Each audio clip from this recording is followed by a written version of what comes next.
The billionaire's fake date was a broke single dad. What he did at her ex's wedding left 300 guests frozen. She asked him to lie for one night. He agreed because rent was due and his daughter needed new shoes. Neither of them expected the groom, her ex-fiancé, the man who'd shattered her 3 years ago, to corner them during the reception and demand the truth. What Ethan Vale said next, with 300 guests watching and Lena Cross's hand shaking in his, wasn't part of the script. It wasn't strategy. It was the kind of truth that burns a room down. If this story reaches your heart, please drop a like, hit subscribe, and tell me in the comments which city you're watching from. I want to see how far this one travels. The microwave beeped for the 4th time, and Ethan Vale still couldn't remember what he'd put inside it. He stood barefoot on the linoleum of his kitchen at 6:40 in the morning, holding a half-tied necktie in one hand and a sippy cup in the other, staring at the appliance like it had personally insulted him. Oatmeal. It was oatmeal. Mia wouldn't eat the instant kind from packets anymore because a girl at preschool had told her it tasted like wet paper, and now they were a family that made oatmeal from scratch, which sounded wholesome until you realized it meant Ethan burning the bottom of a saucepan at 6:15 a.m. while trying to iron a shirt with his left foot. "Daddy, my sock has a hole." Mia sat at the kitchen table in her booster seat, 4 years old and already wielding the quiet devastation of a woman who'd lived through 1,000 disappointments. She held up her foot. The sock was pink, threadbare at the heel, and yes, there was a hole the size of a dime. Her big toe waved at him through it. "I'll get you a new pair tonight," Ethan said. "You said that yesterday." "I did not say that yesterday." "You did. You said, 'I'll get you new socks tonight, Mia. Pinky promise.' Then you fell asleep on the couch with your shoes still on." Ethan closed his eyes. She was right. He had no defense. He'd gotten home at 11 the night before after finishing a quarterly projection report, collapsed onto the couch to watch 10 minutes of whatever was on TV, and woken up at 4 a.m. with the lamp still on and his tie choking him. He didn't even remember picking up takeout, but there had been an empty bag from the Thai place on the coffee table, so apparently he had. "New socks," he said. "Tonight. Swear to God." "You're not supposed to say God like that." "Swear on the moon, then." "The moon doesn't care, Daddy." He looked at her. She was spooning the burned parts off her oatmeal with surgical precision, frowning like a tiny forensic accountant, and for a second the weight in his chest shifted the way it sometimes did when he remembered, really remembered, that he was the only person in the world standing between this child and chaos. There were no backups, no second parent waiting in the wings, no grandparents within 1,000 miles. Just him, a 32-year-old financial analyst with $640 in his checking account, and a Hyundai that made a clicking sound when he turned left. "The moon cares," he said. "The moon and me. That's 2 votes. You're outnumbered." She considered this with the gravity of a Supreme Court justice, then nodded. "Okay, but also juice." The Cross Capitol building rose 43 stories above downtown in sleek charcoal glass, the kind of architecture designed to make you feel small before you even walk through the door. Ethan rode the elevator to the 28th floor with his coffee cooling in his hand and his brain cycling through the same 3 thoughts it had cycled through every morning for 2.5 years. Rent is due, the 15th. Mia's dentist appointment is Thursday, and don't get fired today. The 28th floor belonged to mergers and acquisitions, which meant open-plan desks, frosted glass conference rooms, and a coffee machine that dispensed something the company insisted was espresso. Ethan's desk was in the 3rd row from the window, close enough to see the sky, far enough that nobody important ever walked past it. He liked it that way. He'd learned a long time ago that invisibility was a kind of safety. Vale. He looked up. Derek Chan, his team lead, was leaning over the cubicle wall with the expression of a man delivering bad news about a dog. "She wants you." "Who?" "Upstairs." Ethan blinked. Upstairs meant the 42nd floor. 42nd floor meant Lena Cross. He had, in 2.5 years at Cross Capitol, been in the same room as Lena Cross exactly twice, once at a company town hall where she'd stood at a podium and answered questions about quarterly earnings for 40 minutes without a single note card, and once in the elevator where she'd been on her phone speaking Mandarin and hadn't so much as glanced at him. "Why?" Derek shrugged. "She asked for you by name. Pronounced it right, too. Ethan Vale. I nearly fell out of my chair." Derek. I don't know, man. Just go. Try not to throw up. The 42nd floor didn't have cubicles. It didn't have an open plan. It had a long hallway of pale oak and a receptionist who looked at Ethan like she was assessing whether he'd stolen the suit he was wearing. She hadn't, technically. He'd bought it on clearance at a department store going out of business and had it tailored by a Vietnamese woman in his neighborhood who charged $40 and didn't ask questions. Mr. Vale, the receptionist said, she's expecting you through those doors. The doors were double, frosted, heavy. Ethan pushed one open and stepped into an office the size of his entire apartment. Lena Cross was standing at the window with her back to him, one hand on her hip, the other holding a phone to her ear. She was saying something sharp in a low voice, the kind of tone that suggested whoever was on the other end was already losing the argument. She was wearing black, a black blazer over a black silk shell, black trousers, black heels, and her dark hair was pulled into a low knot at the nape of her neck. Everything about her was composed, expensive, and armored. No, she said into the phone. No, I'm not interested in the softer version. Send me the one where he cries. Thank you. She hung up. She turned. Lena Cross was 29 years old and had been named the youngest female CEO of a mid-cap investment firm on the East Coast by a business magazine that had put her on its cover. She had the kind of face that looked severe in photographs and became startling in person. Sharp cheekbones, a mouth that seemed to be always on the edge of a joke she wasn't going to share, and dark eyes that held something raw and tired underneath the polish, if you knew how to look. Ethan didn't know how to look, but he saw it anyway. Mr. Vale, she said, please sit. He sat. The chair across from her desk was some kind of Italian leather that sighed when it took his weight. I'll be blunt, she said, sitting down across from him. I've read your file. You've been with us for 2.5 years. Your reviews are above average. Your modeling work on the Kendrick deal last spring was, frankly, better than what the senior analyst turned in. My COO recommended you twice for promotion and was overruled by someone who doesn't matter anymore. Thank you, Ethan said, not sure what else to say. I'm not complimenting you. I'm establishing context. Oh, she almost smiled. It didn't quite land. I have a problem, Mr. Vale. I need a favor. It's not a work favor. It's a personal one.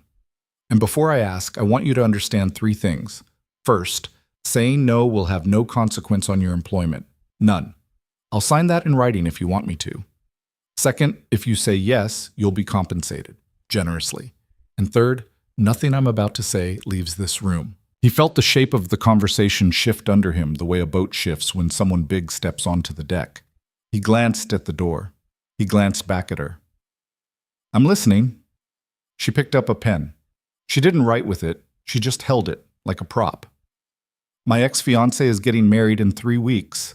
The wedding is at an estate in the Berkshires. I was invited, which is its own special cruelty. 300 people will be there. Many of them know me. All of them know what happened. What happened? She looked at him for a long second. He left me 9 days before our wedding, for my best friend, who is now the bride. Ethan didn't mean to wince, but he did. Yes, she said. Exactly. So you can imagine that showing up alone is not an option. Showing up with someone from my social circle is also not an option, because everyone in my social circle has known me since I was 12 and would perform pity in a way I cannot stomach. I need a date. I need him to be intelligent, presentable, and this is the important part, a complete stranger to everyone in that room. And you looked through the company directory. I looked through this company directory. That's a very, he searched for the word, CEO solution. Something flickered at the corner of her mouth. I'm aware. Why me specifically? Because you're not in my circle. Because your performance reviews mention that you read people well, which I confirmed by asking your team lead, who incidentally is terrified of me and would not lie. Because you're a single father, which means you're not a man looking to use this for his own social advancement. And because... She paused, and for a fraction of a second, the polish cracked, and he saw something underneath that looked almost like embarrassment. Because your photo on the company badge system is the only one I looked at that didn't make me feel like I was about to commit a crime. Ethan stared at her. That's the worst compliment I've ever received, he said. It's the only one I have. What's the compensation? $15,000? Half up front. The rest of the night of the wedding. Ethan's throat closed. He tried to keep his face neutral and suspected he failed. $15,000 was 6 months of daycare. $15,000 was the deposit on a real apartment, one with a second bedroom, one where Mia didn't have to sleep in a bed 5 feet from his because the studio was all he could afford when his ex-wife had emptied the joint account and disappeared into Nevada. $15,000 was a new transmission for the Hyundai. $15,000 was breathing room. He had not had breathing room in so long that he had forgotten what it tasted like. Mr. Vale? I'm thinking. Take your time. He thought. He thought about Mia's socks. He thought about the way his daughter had looked at him across the kitchen table that morning, that small forensic accountant face. He thought about the fact that if he said yes, he would be agreeing to be, for one night, a man he was not. Someone's boyfriend, someone's shield, someone capable of walking into a room of 300 rich strangers on the arm of a woman whose entire being screamed unreachable. Then he thought, but she's asking me. Out of the entire building, she's asking me. And under that, quieter, she looks tired in a way that has nothing to do with sleep. 3 conditions, he said. She raised an eyebrow. Go on. First, in writing, like you said, the employment guarantee. I have a kid. I can't afford to gamble with this job. Done. Second, I pick the suit, or you give me a budget and I pick within it. I'm not a prop. If I'm going to be your whatever I'm going to be, I want to look like myself in a better version, not like someone you dressed. She tilted her head slightly. It was the first movement of hers that looked genuinely surprised. Done. Third, before the wedding, we meet. More than once. We practice. We figure out how to make this believable. I'm not going into a room full of your ex's friends and trying to fake a relationship on the fly. If we're going to do this, we do it right. Lena Cross looked at him for a long moment. Then she set the pen down. Mr. Vale, she said, when was the last time someone told you no and you actually heard it? I'm not telling you no, I'm telling you how. That was my point. He walked out of her office with a signed piece of paper in his breast pocket and the strange, floating sensation of having agreed to something he did not fully understand. In the elevator, he stared at his own reflection in the polished steel. The man looking back at him had circles under his eyes, a shirt collar slightly frayed at the corner, and a face that had not been surprised by anything in about a year. He was surprised now. When he got back to his desk, Derek appeared immediately at his shoulder. Well? She wants me to... He stopped. She wants me to work on a side project, financial modeling, confidential. Holy shit, is it the Meridian deal? I can't say. It's the Meridian deal. Holy shit, Vale, you're going to get promoted by Christmas. Ethan let him believe it. He sat down at his desk. He opened his laptop. He stared at the spreadsheet that had been opened before he went upstairs and realized he had no memory of what it contained. His phone buzzed, a text from a number he didn't recognize. Coffee. Tomorrow. 6 p.m. The cafe on the corner of 8th and Arden. Not the Starbucks. The other one. LC. He typed back, I'll be there. 3 dots. Then, bring the suit. The one you already own. I want to see what I'm working with. He set the phone down. He laughed, once, under his breath, and Derek looked at him like he'd grown a second head. The daycare called at 4:47 p.m., which was the call every single parent lived in fear of. Mia had a low fever. Could he pick her up early? He could. He did. He left his laptop on his desk, told Derek to cover for him, and drove across town in traffic that made him consider the merits of just pulling over and walking the rest of the way. When he got to the daycare, Mia was sitting on the little bench by the door with her backpack on her lap, wearing her coat inside out, and the second she saw him, she burst into the specific kind of tears that only happen when a child has been holding it together for someone else, and finally sees the person they don't have to hold it together for. Daddy? I know, baby, I know. Come here. He carried her to the car. She was 4 and still small enough to be carried, and he was going to cherish that for exactly as long as it lasted. He buckled her into her car seat. He put the back of his hand against her forehead. She was warm, but not alarming. He'd seen worse. He'd seen much worse. Can we have soup? She said, Horse? Yeah, we can have soup. The kind from the can with the little stars? The kind with the little stars. Okay. She fell asleep before they got home. He carried her up the 3 flights of stairs to their apartment and laid her on the couch and pulled the Afghan off the back of it and tucked her in and stood there for a minute in the half-dark, watching her chest rise and fall. And the thing he did not say out loud but thought in the quiet part of his head was, $15,000 is a long way from a life. But it's a start. It's a start. Iboke. The cafe on 8th and Arden was the kind of place that advertised itself as a third space, which Ethan understood to mean it sold $6 coffee and had exposed brick. Lena was already there when he arrived at 5:58, sitting at a corner table with her back to the wall in the defensive posture of a person who had been photographed without permission before. She had traded the black blazer for a charcoal gray cashmere sweater and jeans, actual jeans, and the effect was so disarming that Ethan nearly walked past the table without recognizing her. "You own jeans," he said. "You sound scandalized." "I'm recalibrating." He sat down. He was holding the suit in a garment bag. He laid it across the empty chair beside him. She eyed it. "Show me." He unzipped the bag. The suit was charcoal, decent, the kind of thing a man wore to a wedding when he was the friend of a friend. She looked at it for about 4 seconds. "Burn it." "I can't burn it." "I can't. I'm buying you a new one. It's coming out of my money, not yours. I don't want to hear about it." "Lena." She looked up and he realized it was the first time he'd said her name out loud. Something happened in her face when she heard it. A flicker. Like a lamp coming on in a house you thought was empty. "What?" "I said 3 conditions. I pick the suit. You pick it. I pay for it. Those aren't incompatible." He considered this. It was annoyingly true. "Fine," he said. "I pick. You pay." "Good." She opened a leather notebook. Actual paper. Actual ink. From a woman who ran a company that lived and died on spreadsheets, and clicked her pen.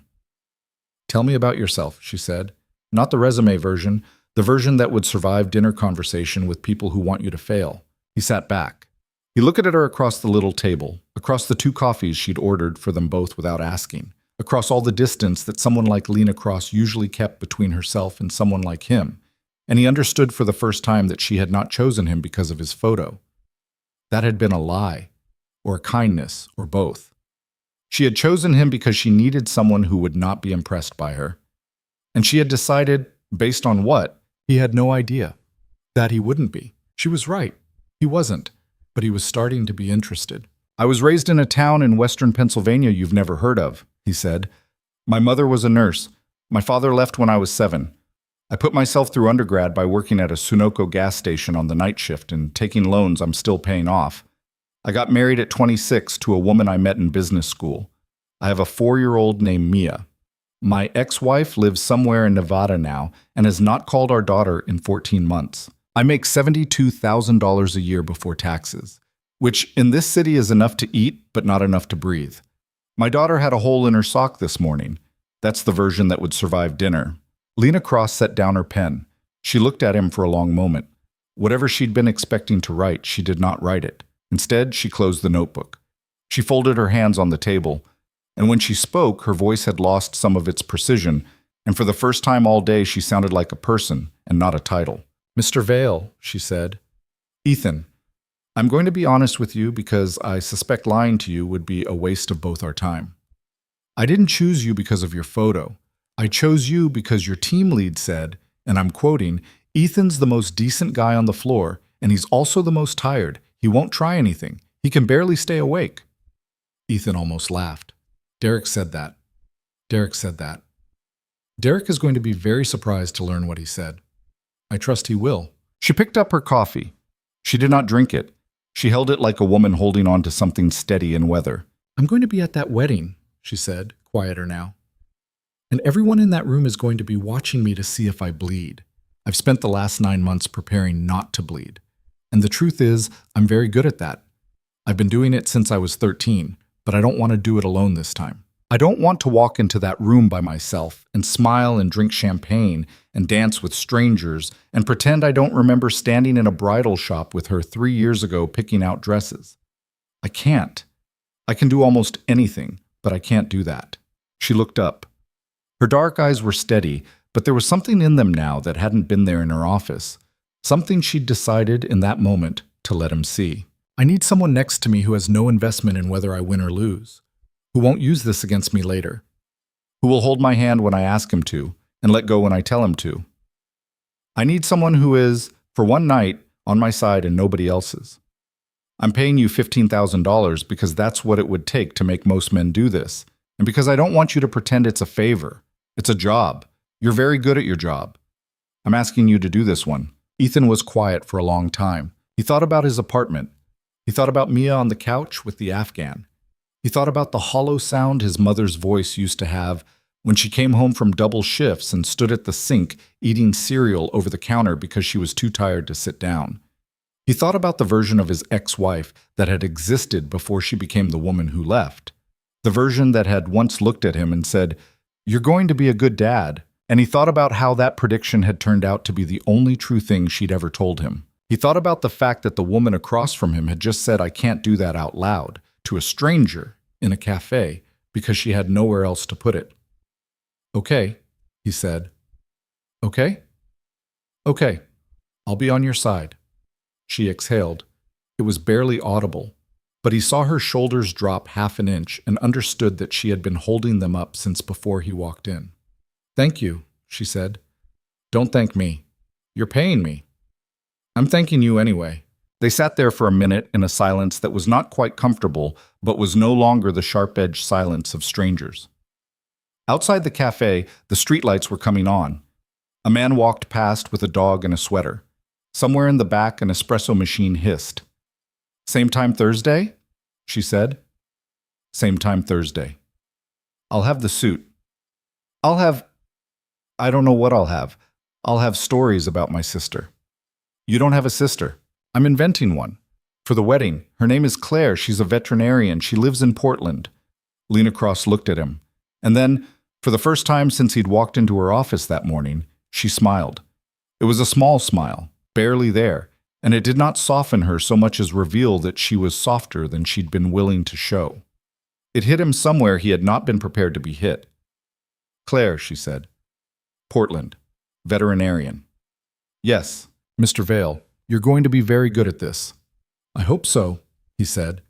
He didn't tell her the other thing he was thinking, which was that he had just agreed to spend the next 3 weeks practicing how to look at a woman like he loved her, and that he was already, 2 hours in, afraid that practice was not going to be the hardest part. He walked out into the cold. His phone buzzed with a reminder about Mia's medicine. The sky was the color of an old bruise. He drove home with both hands on the wheel and the radio off, and when he got to the apartment and opened the door, Mia was awake on the couch, watching cartoons with the sound low, and she looked up at him and said, "Daddy, you're smiling." He hadn't realized he was. The fever broke around 2 a.m. Ethan knew because he'd set his phone alarm for every 90 minutes, and he was sitting on the edge of the couch with his palm against Mia's forehead when the beep went off, and the heat that had worried him earlier was gone. She was sleeping the deep, damp sleep of a child whose body had finally let go of whatever it had been fighting. Her hair was stuck to her temple. The Afghan had slid halfway onto the floor. He tucked it back around her and sat there for another minute just to be sure. And when he stood up, his back cracked in 3 places, and he understood, with the grim clarity of a tired man, that he was going to have to be at his desk in 6 hours, and he had not yet slept a single minute. He made coffee. He drank half of it standing at the counter. He looked at his phone. There was a message from Lena waiting for him, sent at 11:47 p.m., which told him something about her sleeping habits he hadn't known before. Suit fitting Saturday morning, 10 a.m. "I'll text the address. Bring Mia if you need to. There's a room off the main floor with a television, and I'll have someone there. LC." He read it 3 times. It was, on the surface, a practical message. She was not an idiot. She had done the math on the life of a single father trying to carve 3 weeks of secret rehearsal out of a schedule that already barely held together, and she had offered him a solution before he'd had to ask. But under the practicality was something else, and he stood at the kitchen counter in a t-shirt and sweatpants and tried to name it. Not pity. Pity would have offered a babysitter. This was closer to "I see you." which was a harder thing to say and a harder thing to accept. He typed, "Thanks. She'll like that. She's never been anywhere with a television that isn't a doctor's office." He deleted it. Too personal. He tried again. Appreciated. "We'll be there." He sent it. He finished his coffee. He sat down on the floor next to the couch because he couldn't bring himself to leave her alone in the living room, and he put his head back against the cushion and closed his eyes. And the next thing he knew, Mia's small, hot hand was patting his cheek, and the sun was coming through the blinds, and it was 6:23 a.m. "Daddy?" she said. "Your face is squished." "I know." "You slept on the floor." "I know." "That's silly." "It really is." She considered him. "Am I better?" He pressed his hand to her forehead. "Cool. Normal. 4 years old and indestructible. The way children were when you weren't paying attention and then weren't when you needed them to be." "Yeah, baby, you're better." "Can I go to school?" "Let me think about it." Thinking means no. Thinking means thinking. Thinking means no when it's about school. He laughed, and it came out cracked because he hadn't used his voice yet that day. And Mia laughed because he laughed, and for a minute the apartment was full of the small, necessary noise of a father and a daughter being ridiculous together at dawn. And he forgot for a second that he was supposed to be tired. He kept her home. He called Derek and told him he'd be working remote. Derek, for once in his life, did not ask any questions, and Ethan suspected it was because Derek was still basking in the glow of having been the man who delivered the quote that changed Ethan's life, even if Derek didn't know he'd delivered it. Ethan worked from the kitchen table. Mia sat across from him with a coloring book and a cup of juice and a look of intense concentration that she only wore when she was doing something she had decided was important. Every few minutes, she would hold up a page for his inspection. A purple dinosaur, a blue dinosaur, a dinosaur with, for reasons that were not explained, a hat. "This is Walter," she said. "Walter, the dinosaur. He's a vegetarian." "Good for Walter. I'm going to be a vegetarian." "Since when?" "Since today. At school, Aiden said cows have feelings." "Aiden is correct. Cows do have feelings." She looked at him with suspicion. "Are you making fun of me?" "No, baby. I'm just tired." She accepted this. She returned to Walter. At 11, his phone buzzed again. "Lena. Saturday, confirmed. 10 a.m. Address attached. Dress her in something she can sit in for a while." He stared at the message. Dress her in something she can sit in for a while. It was the sentence of a woman who had thought about a 4-year-old's tolerance for boredom, and it did something to him he did not have the time or the energy to examine. He wrote back, "Got it. She's 4. She has approximately 45 minutes of stillness in her before a tactical retreat becomes necessary." 3 dots. Then, "Understood. I'll have snacks." He put the phone face down on the table. Mia looked up. "Daddy, who are you texting?" "A friend from work." "Is it a girlfriend or a boyfriend?" "It's a person." "Daddy, it's a woman I work with. We have a project." She watched him for a long beat. She was 4 years old, but she had a way sometimes of looking at him like she was 60 and had seen his whole life and was unimpressed by several of his decisions. "Is she nice?" "I think she's nice. I don't know her very well." "What's her name?" "Lena." "Lena," Mia said, trying it out. "That's a pretty name, like a flower." "It's not a flower name." "It's a flower name if I say it is." He did not argue with her. He had learned at some point that winning small arguments with a 4-year-old was the losing end of a longer game. Thursday came. He met Lena again at the cafe on 8th and Arden, and this time he was ready for her. He'd showered, he'd shaved, he was wearing a shirt without a frayed collar, which was a low bar but his own. She was already at the corner table when he walked in, and she looked up and did a small, almost imperceptible double take. And he understood, with a tiny flare of something that was not quite pride but was adjacent to it, that he had just been looked at properly by Lena Cross for the first time. "You slept?" she said. "I slept 40 minutes. Still better than Monday." He sat down. She slid a folder across the table. He opened it. Inside were photographs, faces, names under each one, handwritten notes in a small, precise script. "What is this?" "Who's going to be at the wedding? The relevant ones. I narrowed it to 18. The other 282 are not important. These are. He looked at the top photograph. A man.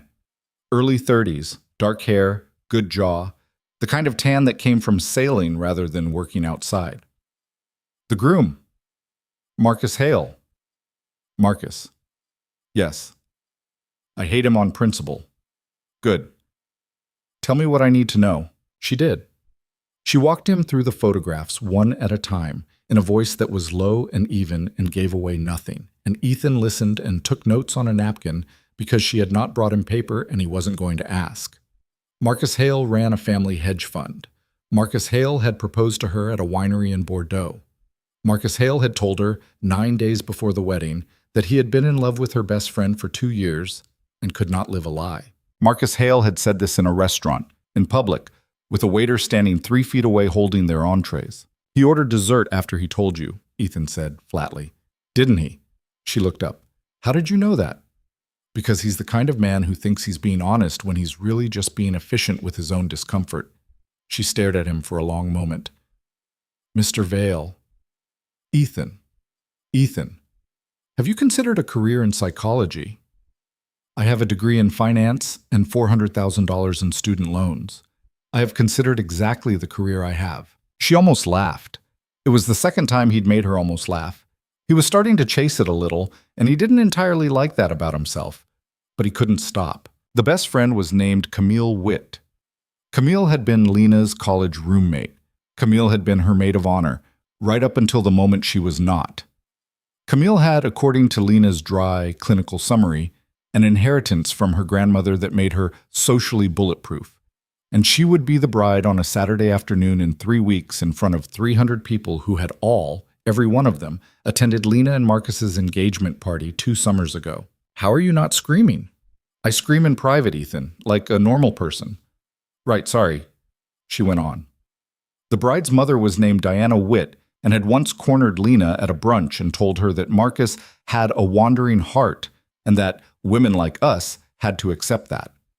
Diana Witt would be at the wedding. She would be wearing, Lena predicted, something cream because she has no shame. Lena. What?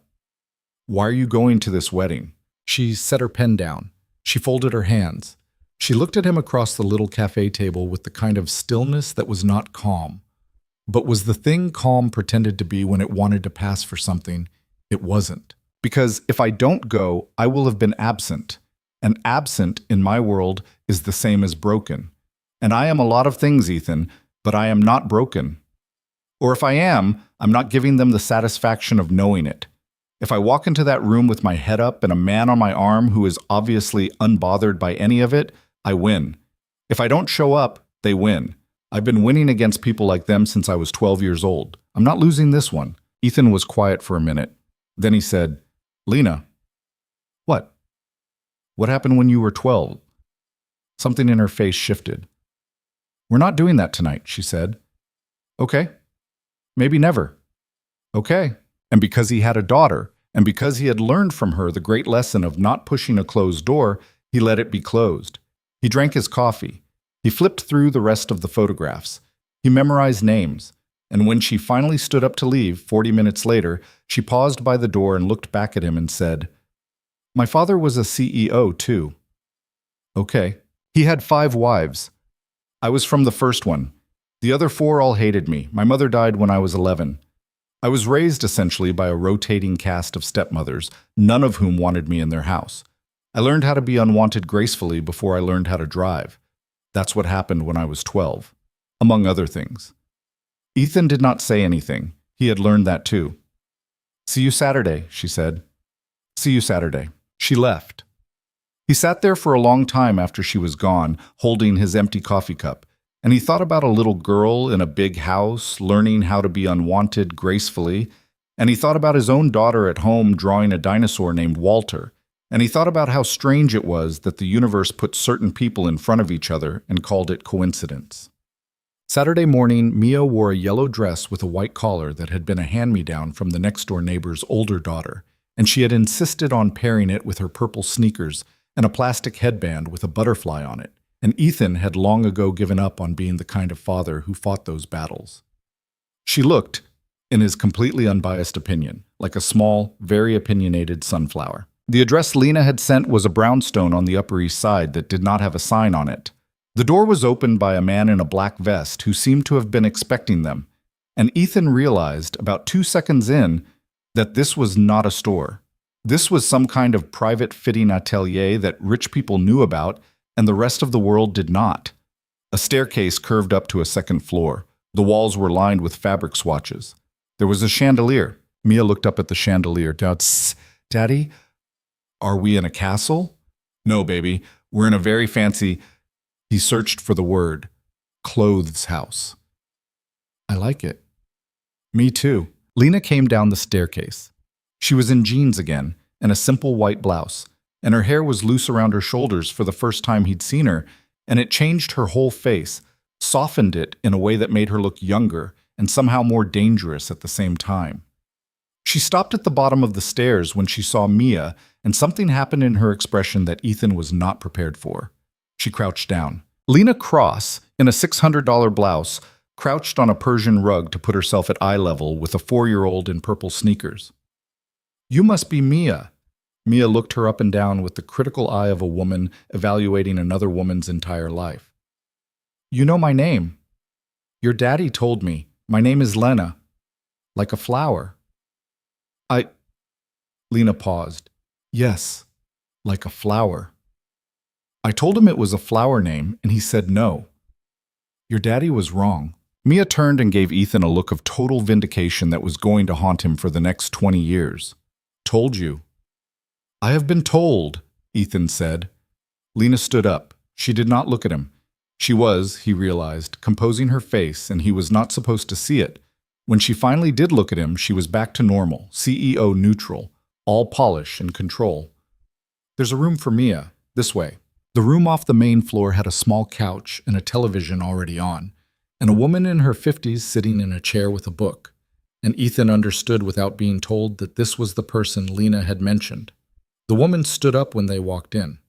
She smiled at Mia with the practiced ease of a person who had raised children or grandchildren or both. Hello, Mia. My name is Ruth. I've got a movie about a little pig who talks. Would you like to watch it with me? Is the pig nice? The pig is very nice. Okay. That was it.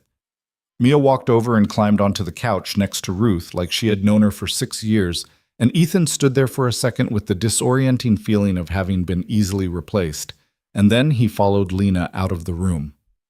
She'll be okay, Lena said, closing the door softly behind them. Ruth has 3 grandchildren. She has been doing this for me since I was 6. Since you were 6? My father's 3rd wife hired her to deal with me when she didn't want to. Oh. Don't. Don't what? Don't make that face. I'm not making a face. You're making a face. I'm making my normal face. I'm sorry my normal face is whatever it is. She actually did laugh this time. Short, quiet, surprised at herself. She led him up the staircase. The fitting took 2 hours. A man named Anton, thin, 60, Eastern European, terrifying, walked around Ethan with a measuring tape and made small, disapproving sounds at intervals. Lena sat in a chair and watched. She had opinions. She expressed them. She vetoed 3 jackets before Anton emerged with a 4th, a midnight navy that was so dark it was almost black. And when Ethan put it on and stepped in front of the mirror, even he had to admit something had changed. He did not look like himself. He looked like a better-rested version of himself, which, he supposed, was the point. Turn, Lena said. He turned. Again. He turned again. She stood up. She walked over. She adjusted the collar with 2 fingers, quick and unceremonial, and he felt the ghost of her fingertips for a full second after her hand was gone and tried not to show it on his face. That's the one, she said to Anton. Anton muttered something that Ethan thought was Polish and walked away. Lena. What? What is this suit costing you? Don't. I'm asking. Ethan. I have to know. I can't wear a piece of clothing that costs more than my car and not know. She looked up at him in the mirror. Their reflections were side by side. He, dark navy suit, tired, uncertain. She, white blouse, loose hair, the fluorescent light of the atelier doing nothing to soften the sharpness of her face. They did not look like 2 people from the same world. They did not even look like two people in the same story. 3,000, she said, give or take. Lena, it's a work expense. It's going through the company. Don't argue with me about it because you're going to lose, and then we're both going to be annoyed. $3,000 is my rent for 2 months. I'm aware. This is insane. This is Tuesday for me. He looked at her in the mirror. She looked at him. Something hung in the air between their two reflections that neither of them said, and after a moment she looked away first, which surprised him. Go change, she said. Ruth makes an excellent grilled cheese. We'll eat. They ate grilled cheese in the small kitchen of the brownstone, the four of them, Ethan, Lena, Mia, Ruth, around a round table in a bay window with sunlight coming through it. And it was, Ethan realized somewhere between the first bite and the second, the most normal meal he had eaten in 2.5 years. Mia told a long, confusing story about a girl at daycare who had eaten a crayon. Ruth laughed at all the right places. Lena asked follow-up questions like a person who had not spent the morning vetoing $3,000 jackets, and when Mia got to the end of her story, the crayon girl's tongue had turned blue, apparently, Lena said, completely straight-faced, was she eating the blue crayon or a different color? Mia stopped. She looked at Lena like she had just discovered fire. The red one. Then how did her tongue turn blue? I don't know. Mia, I think Aiden lied to you. Aiden lies a lot. I had an Aiden when I was your age. His name was Timothy. He told me that if I swallowed a watermelon seed, a watermelon would grow in my stomach, and I believed him for a year. Mia gasped. A whole year? A whole year? I wouldn't eat watermelon. My stepmother thought there was something wrong with me. That's so silly. It really was. Ethan sat there with his grilled cheese halfway to his mouth and watched the CEO of Cross Capital make his 4-year-old daughter laugh about a story in which she was the butt of the joke. And he understood in a way he had not understood before that he was in trouble. He was in real trouble. Because this was not the polished woman in the black blazer at the office, and it was not the careful woman in the cafe with the folder of photographs. This was the woman under those, the one Ruth had been sitting in a chair reading a book for since she was 6 years old. And she had just, without any warning, shown him a version of herself that he was not prepared to see. And worse than that, he was not prepared to not see her see his daughter. He had not realized until that exact moment how long it had been since anyone had looked at Mia and laughed with her, instead of looking at him for cues on whether they were supposed to. He set the grilled cheese down. He said, too quietly for anyone but himself, "Oh no." Lena's eyes flicked to him. "What?" "Nothing." "You said, 'Oh no.'" "I said, 'Nothing.' I burned my tongue." "On a grilled cheese that's been sitting for 10 minutes. "Yes." She watched him for one more second, and then she let him off the hook, and he understood from the way she did it that she had done him a kindness, and that she had done it on purpose. He drove Mia home that afternoon with her asleep in the back seat, her cheek pressed against the side of the car seat, and a plastic bag from Ruth containing 3 more grilled cheeses for later. The sky over the city was the pale gold of a late autumn afternoon, and the leaves were coming off the trees, and Ethan drove with the radio low and his hands on the wheel at 10 and 2, and he did the math he had been avoiding doing for 5 days. 2 weeks and 3 days until the wedding. 4 more rehearsal meetings scheduled. 1 fitting completed. 1 dinner scheduled for next Wednesday at a restaurant she had chosen. To practice you ordering wine in front of me without looking at the menu twice, which you will do, and I need to watch it happen once before strangers watch it happen. $15,000 in a special sealed envelope in his top desk drawer, half paid, half pending. And one fact that he was not putting on the list because putting it on the list would make it real. He was already looking forward to Wednesday. Not because of the restaurant, not because of the money, because of her. He pulled into the parking lot of his building. He turned off the car. He sat there for a minute with his hands still on the wheel and looked at Mia in the rearview mirror, her small, drool-damp face, her butterfly headband askew, and he said out loud, to no one, "This is going to cost me more than the suit."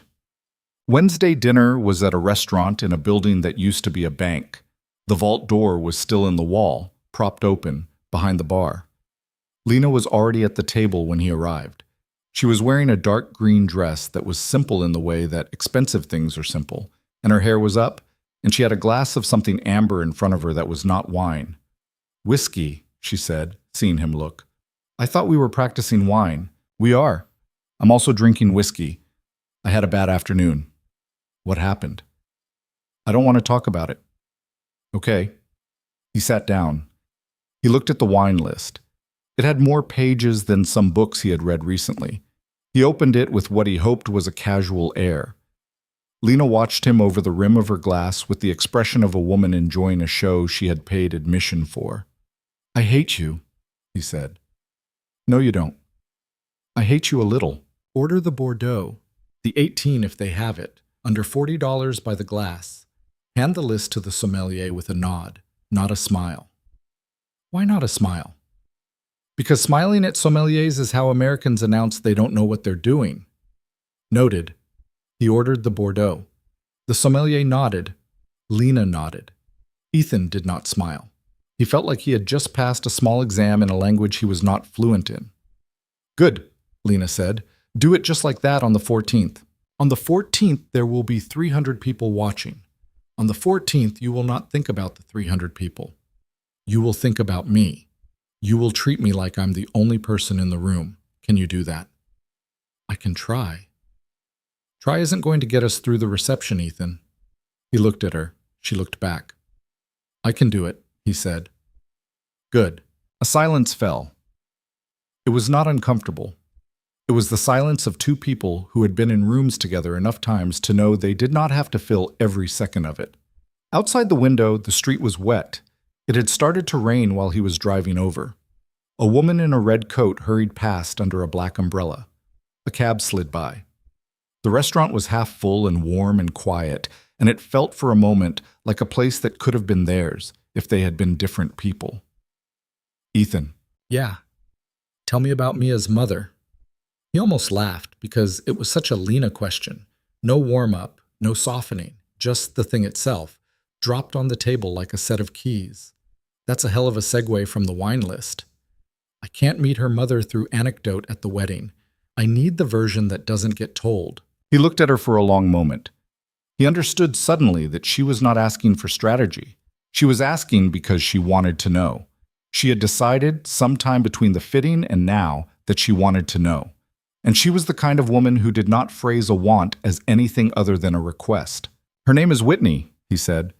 "We met in business school. She was smart. She was the kind of person who could walk into a room and know inside 30 seconds who in it mattered to her, and she would not bother with anyone else." I thought that was confidence. It turned out to be something else. We got married after 6 months. I was 26.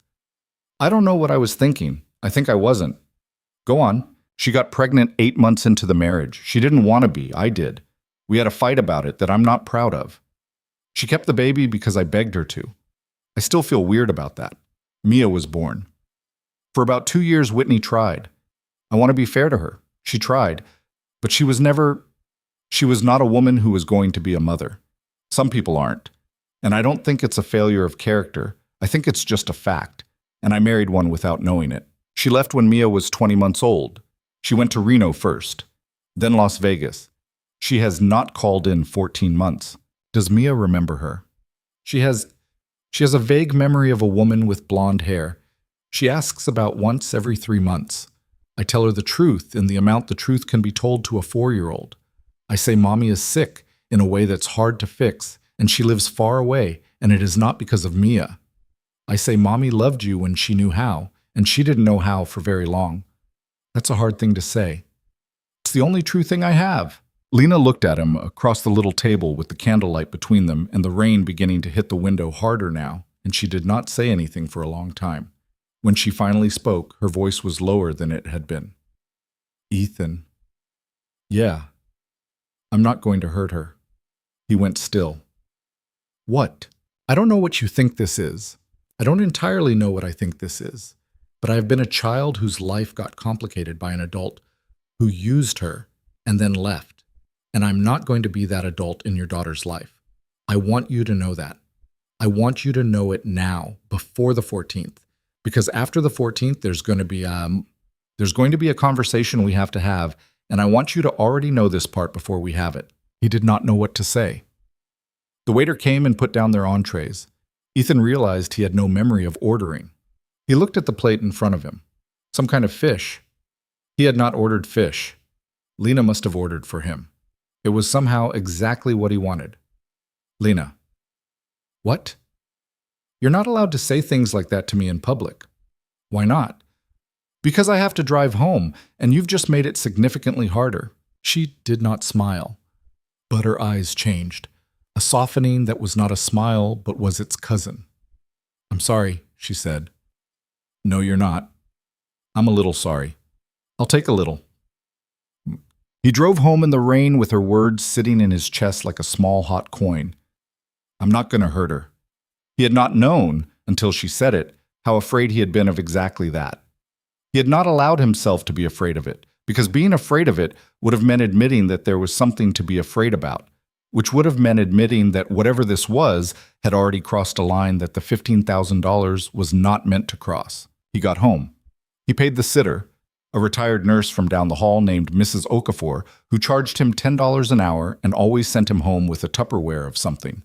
And he stood in Mia's doorway for a long time watching her sleep. Her hair had dried funny on the pillow. The butterfly headband was on the floor next to the bed. She was breathing with her mouth half open the way she had since she was a baby, and she had one hand curled under her chin. He whispered, I'm going to be careful, baby. I promise.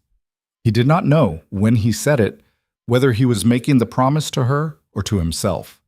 He did know.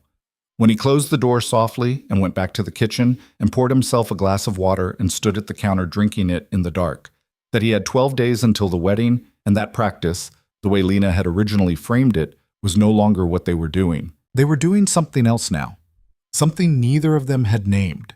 Something that, if he was being honest with himself, had started in her office the moment she said, Your photo on the company badge system is the only one I looked at that didn't make me feel like I was about to commit a crime, and had taken root when she crouched on a Persian rug to be eye to eye with his daughter, and had dug all the way in tonight when she said, I'm not going to hurt her. He set the glass down.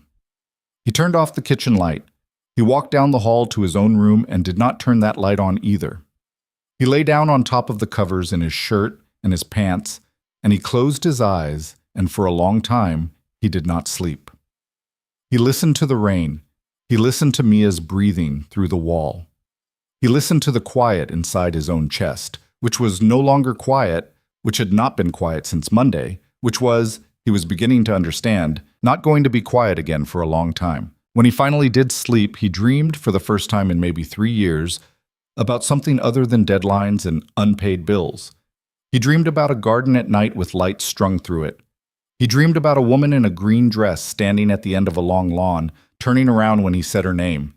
He dreamed about his daughter running ahead of him across the grass in purple sneakers, and the woman catching her, lifting her up, and laughing. And the laugh was not the laugh of the CEO in the black blazer. The laugh was the laugh of a person who had, somewhere between one Wednesday and the next, stopped pretending entirely.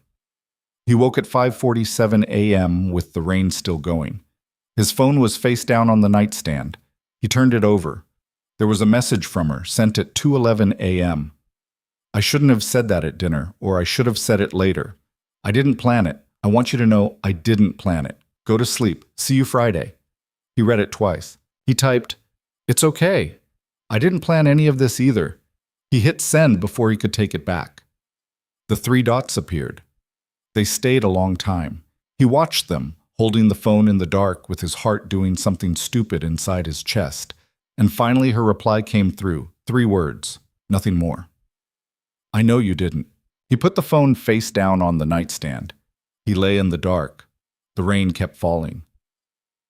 Somewhere down the hall, Mia rolled over in her sleep and made a small sound. And then she was quiet again, and Ethan Vale, 32 years old, broke in ways he had not previously admitted he was broken, lay there with his eyes open until the sun came up, and understood that the job he had taken for $15,000 was no longer a job, and that the hardest part of what was coming was not going to be the wedding. It was going to be what happened after. The 12 days passed the way time always passed when a man did not want it to, which was fast and strange and full of small moments that kept sticking in his chest like burrs. Mia caught a second. Smaller cold. the kind that left her congested but cheerful.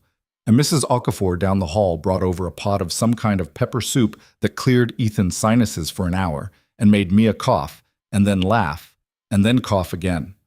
Derek at the office asked him 3 separate times whether he was working on the Meridian deal, and Ethan gave 3 separate non-answers that only deepened the rumor.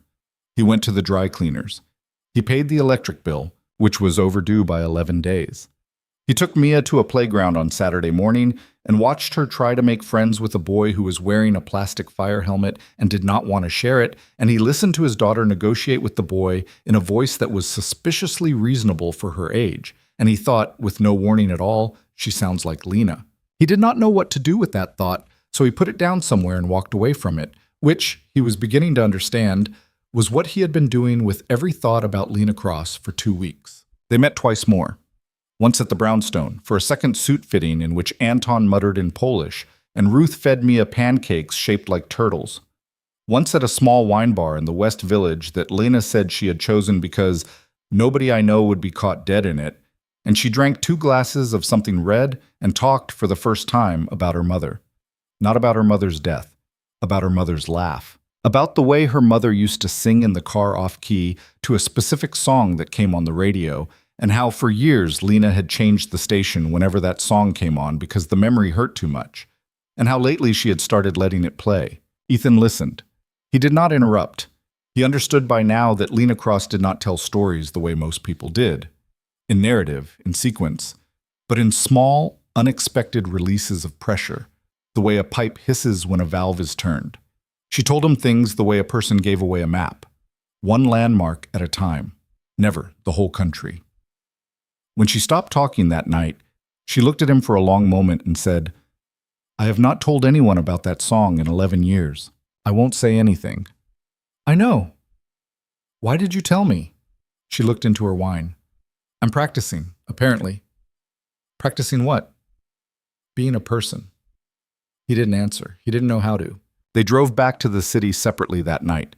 She in a car service, he in the Hyundai, with the clicking sound when he turned left, and he sat at a red light on 14th Street with his hands at 10 and 2 and watched the rain hit the windshield and understood, with a calm that surprised him, that he was going to spend the rest of his life in one of 2 versions of it, the one where he had gone to that wedding and gotten out clean, or the one where he had not. He did not yet know which one he was living in. The morning of the 14th was clear, cold, the kind of cold that made the air feel thinner, the kind of cold the Berkshires did in November better than anywhere else, with the light coming low and gold across everything. He woke at 6. He did not set an alarm. He just woke up. Mia was still asleep in her bed when he went down the hall to the kitchen and made coffee and stood at the counter drinking it in a t-shirt and the sweatpants he had slept in, looking out the window at the parking lot 3 floors down where someone was scraping frost off a windshield and cursing in a language he did not know. Mrs. Okafor was taking Mia for the night and the next morning.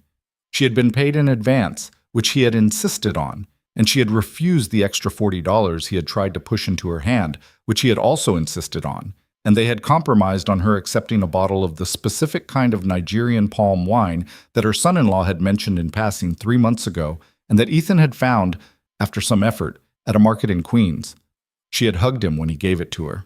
He had not been hugged by a woman who wasn't Mia in 2.5 years, and it had undone him briefly in a way he had not expected. Mia woke up at 7:15 and came padding into the kitchen in pajamas with rocket ships on them, and the first thing she said was, "Daddy, is this the day you go to the party?" "Yeah, baby." "Are you scared?" He looked at her. She was 4. She had asked in the voice of a person who had already decided the answer was yes, and was giving him permission to say it. "A little." "Are you scared of the people?" "Yes." "Are you scared of Lena?" He laughed. "No, I am not scared of Lena." "Good. Lena is a flower."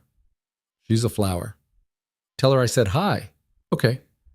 "Tell her the pancake turtles were good, but I liked the one with the missing leg best because it looked like he had an adventure." "I will tell her exactly that." "Okay." Mrs. Okafor arrived at 10. She took one look at Ethan in his jeans and his t-shirt and his 2-day-old stubble and said, "You are going like that." "I'm changing. Later. I'm driving in jeans. I'll change there." "Hmm? What?" "Nothing." She was judging him. It was the judgment of a woman who had been married for 41 years and had opinions. He accepted it. He kissed Mia on the top of her head. He kissed her on both cheeks. He held her for a second longer than he meant to. She patted his shoulder like a small adult. "Daddy, you're being weird." "I know. Go to the party." "I'm going." "Love you." "Love you more." Not possible. He walked out of the apartment with the garment bag over his shoulder and the second sealed envelope from Lena in his jacket pocket. She had sent a courier with it 2 days before, which he had not asked for, and he drove out of the city in the Hyundai with the clicking sound and a travel mug of coffee and the suit riding shotgun beside him like a silent, expensive passenger. The drive to the Berkshires was 3 hours and 17 minutes. He took it slow. He stayed in the right lane behind trucks. He listened to a baseball podcast about a team he did not follow and let the voices fill the car so he would not have to listen to his own head. Somewhere around the Connecticut border, the trees started to turn the color of rust and copper and old brass, and the sky went from gray to a pale, high blue, and he thought this is the kind of day people get married in. And then he thought, yes, that's the problem. The estate was called Bellamont. It had a gatehouse, an actual gatehouse with a man inside it who checked his name on a tablet and waved him through. The driveway was long enough that it felt like a journey of its own, winding through a grove of bare trees, and when the house finally came into view, Ethan actually said, out loud to nobody, "Are you kidding me?" It was a mansion in the European sense. Limestone, a circular drive with a fountain, a lawn that sloped away toward gardens that in summer must have been the kind of thing you saw in magazines and in November were a soft, tired gold. Staff in black were moving around the entrance, setting up a tent that would not be needed for the ceremony but apparently was needed for something else. A string quartet was warming up in the distance. He parked the Hyundai between a Porsche and a Range Rover and felt, for exactly 3 seconds, like a very small and very wrong thing. Then he got out. He got the suit. He walked up to the house. A woman in a black dress with an earpiece met him at the door. "Mr. Vale?" "Yes." "Ms. Cross is expecting you. This way." She led him through a foyer with a ceiling so high he could not see the top of the chandelier, down a hallway lined with portraits of people who had apparently been important, and up a staircase. She stopped at a door on the second floor and knocked twice. "She's in here. There's a suite. You can change." She asked not to be disturbed until 1. "Thank you." The woman left. Ethan stood at the door for a second. He put his hand on the handle. He took a breath. He opened it. Lena was standing at a window with her back to him. She was in a silk robe the color of pale bone. Her hair was up and pinned in a way that looked casual, but clearly was not. She did not turn around when he came in. She said, "Close the door." He closed it. The makeup person just left. "Okay." I told her I needed a minute. "Okay." A silence. A long one. Outside the window, somewhere below, a man with a megaphone was telling the guests where to park. The string quartet was tuning. A woman laughed too loud at something on the lawn. "Ethan." "Yeah, I don't want to do this." He set the suit down on the back of a chair. He walked over. He did not touch her. He stood beside her at the window and looked out at what she was looking at, which was a white tent on the far lawn with 300 folding chairs set up under it in tidy rows, and a canopy of white roses that somebody had spent a week building. And the groom, Marcus, because Ethan recognized his face from the photograph now tan even in November, smiling at something his best man had just said, standing at the far end of the aisle in a tuxedo. "We don't have to go down there yet," Ethan said. "I mean, I don't want to do this at all." "I know." "I mean it, Ethan. I've been preparing for 9 months. I have been telling myself for 9 months that I'm ready. I'm not ready. I want to get in your car and leave. I want to get in your car and go to a diner. I want to eat pancakes, and I want to not be here." He looked at her profile. Her jaw was tight.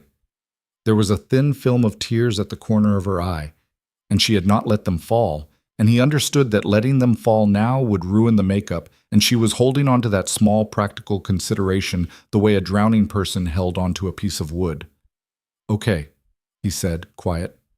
"Okay, what?" "Okay, let's go. I'll get the car." She turned. She looked at him full on for the first time since he had walked in. Her eyes were raw in a way she had not let him see before. "Don't." "You just said..." I know what I said. Don't let me do it. Don't let me be the woman who ran. Ethan, please. Don't let me be that. He understood then. He understood what she was actually asking for. Not permission to go, permission to stay. Somebody across from her in the moment she needed to not fold, saying, I know, and we're going to stay anyway. Lena. What? Sit down. I can't sit down. She pinned the dress. Sit down on the edge of the chair. Don't sit in it. I'm going to say some things, and I need you not looking out that window when I say them. She sat carefully on the edge of an armchair. He crouched down in front of her so his face was below hers, which was a thing he had learned with Mia, that sometimes a person needed you below their eye line so they could look down at you and feel, even for a second, like they had the high ground. Here's what we're going to do, he said. We are going to put on our clothes. We are going to walk down that staircase. You are going to put your hand through my arm, and you are going to hold it there, like I am the most interesting man in this building, because for one afternoon I am going to be the most interesting man in this building. We are going to sit through a ceremony. It is going to be 32 minutes long because I asked the planner on my way in. You are not going to look at him. You are going to look at me. You are going to look at the back of the chair in front of you. You're going to look at the ceiling if you need to. You are not going to look at him. And when it is over, we are going to walk out of that tent and we are going to get one drink, one. And then we are going to eat dinner, and then we are going to dance one dance because it will be worse if we don't. And then we are going to leave. We are going to leave before anyone else leaves because winning is not staying the longest. Winning is leaving first and looking like you had somewhere better to be. Do you understand me? She was looking at him like she was seeing him for the first time. How do you know all that? I don't. I'm making it up, but it sounds right. She laughed. It was a small, wet laugh, and it cracked halfway through. Ethan, yeah. You're very good in a crisis. I have a 4-year-old. That'll do it. He stood up. He held out his hand. She took it. He pulled her up and let go, and she went behind a folding screen in the corner of the suite, and he went into the bathroom with his garment bag and closed the door. He put on the midnight navy suit. He tied the tie. He looked at himself in the mirror and did not recognize himself. And for once in his life, he let that be a good thing. He came out. He came. She was standing in the middle of the room in a dress the color of deep, oxidized silver. Not gray, something older than gray, with a neckline that was high at the front and cut low in the back, and her hair piled up in a way that looked effortless and clearly was not, and her collarbone doing a thing that he was going to have to deliberately stop looking at, and she had put her earrings in by herself while he was changing, and she was terrifying. She turned around. She looked at him. She did not say he looked handsome. She said, Oh, Anton got you right. Yeah? Yeah. Offer me your arm, Mr. Vale. He offered her his arm. She put her hand through it. She squeezed, once, hard, a signal, and he understood that the squeeze meant I'm scared and I'm going anyway, and don't comment on the squeeze. He did not comment on the squeeze. They walked down the staircase together. The guests were already seating themselves when they came out onto the lawn. 300 faces turned, not all at once, but in waves, the way a field of wheat turned when a wind passed across it. Ethan felt it happen. He had not been prepared for how physical it would feel. The attention, the assessment, the quick surgical math of 300 people deciding who he was and what he was doing there. He kept his face neutral.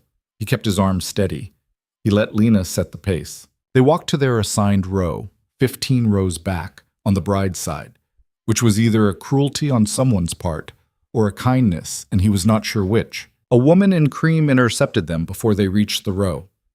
Lena, darling, Diana Witt, mother of the bride. Cream dress, just as predicted, with a small gold pin at the shoulder. She was in her 50s and had the particular beauty of a woman who had decided decades ago that aging would be an inconvenience and she would simply not participate. She smiled at Lena with about 9/10 of her face. Diana, Lena said, warm enough to pass. You look wonderful. Oh, this old thing. I didn't want to distract, and you. Her eyes flicked to Ethan. A beat. You've brought a friend. Ethan Vale, Lena said. Ethan, this is Diana Witt, the bride's mother. Ethan extended his hand. Mrs. Witt, thank you for including me. Diana's handshake was cool and brief. She looked him up and down in the space of one heartbeat, the way a woman looked at a horse she did not intend to buy. "And what do you do, Ethan?" "I work in finance." "Oh, how nice. Who with?" "Cross Capital." Silence. The smallest possible silence. But it was there. Diana's gaze swung back to Lena, and the 9/10 of a smile became something less generous. "Oh, Lena, you didn't." "I didn't what, Diana?" "Nothing, darling. Nothing at all. Enjoy the ceremony." She drifted away. Lena's hand on his arm tightened to the point of pain and then released. "Jesus," she said under her breath. "You good." "No, but I'm upright." "Upright is good." They took their seats. The string quartet began. The ceremony started. Ethan kept his eyes forward and down, and Lena's hand laced through his on the armrest between them. And he did not look at Marcus Hale, because Lena did not look at Marcus Hale, because looking at Marcus Hale was the one rule they had set before walking out here, and he was not going to break it first. The bride came down the aisle in a dress that must have cost more than Ethan had ever earned in a year. Camille Witt. Dark hair, small, heart-shaped face. Ethan glanced at her because he had to know what she looked like. And he understood in the glance why Marcus had fallen and also why it was not going to save him. Because Camille walked down the aisle looking at Marcus, yes, but with the small, practiced composure of a woman who had won a prize and was already wondering whether it was the right one. He did not tell Lena that. He filed it away. The vows started. Marcus spoke first. He had written his. Of course he had. He read them from a small piece of cardstock, in a voice that was warm and clear and, to Ethan's ear, just slightly too pleased with itself. He said things about knowing from the moment he met her. He said things about second chances. He said the words true love out loud, to 300 people, without apparent awareness of anyone in the 15th row on the bride's side. Lena's hand in Ethan's went absolutely still. Not tight. Still. Like a small animal playing dead. He did not look at her. He looked at the flowers. He looked at a man in the front row who had fallen asleep. He looked at anything. Marcus said, "I promise I will never let you down." Lena's hand began, very slightly, to tremble. It was the kind of tremble that only someone holding it would feel. It was the kind of tremble that came from a body that had decided to have a feeling the brain was not going to authorize, and the feeling had to come out somewhere, so it came out of her fingers, rolling like a tiny current through her hand into his palm and back. He turned his hand over. He laced his fingers through hers. Not tight, not performative. He just rearranged them so that instead of her hand resting in his, their hands were threaded together, palm to palm, and he closed his fingers so that she could feel him holding on. He did not look at her. He kept looking straight ahead. He felt her take a breath. He felt her steady. Marcus finished. The officiant said something.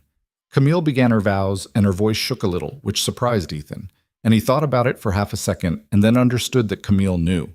Of course she knew. Everyone in this tent knew.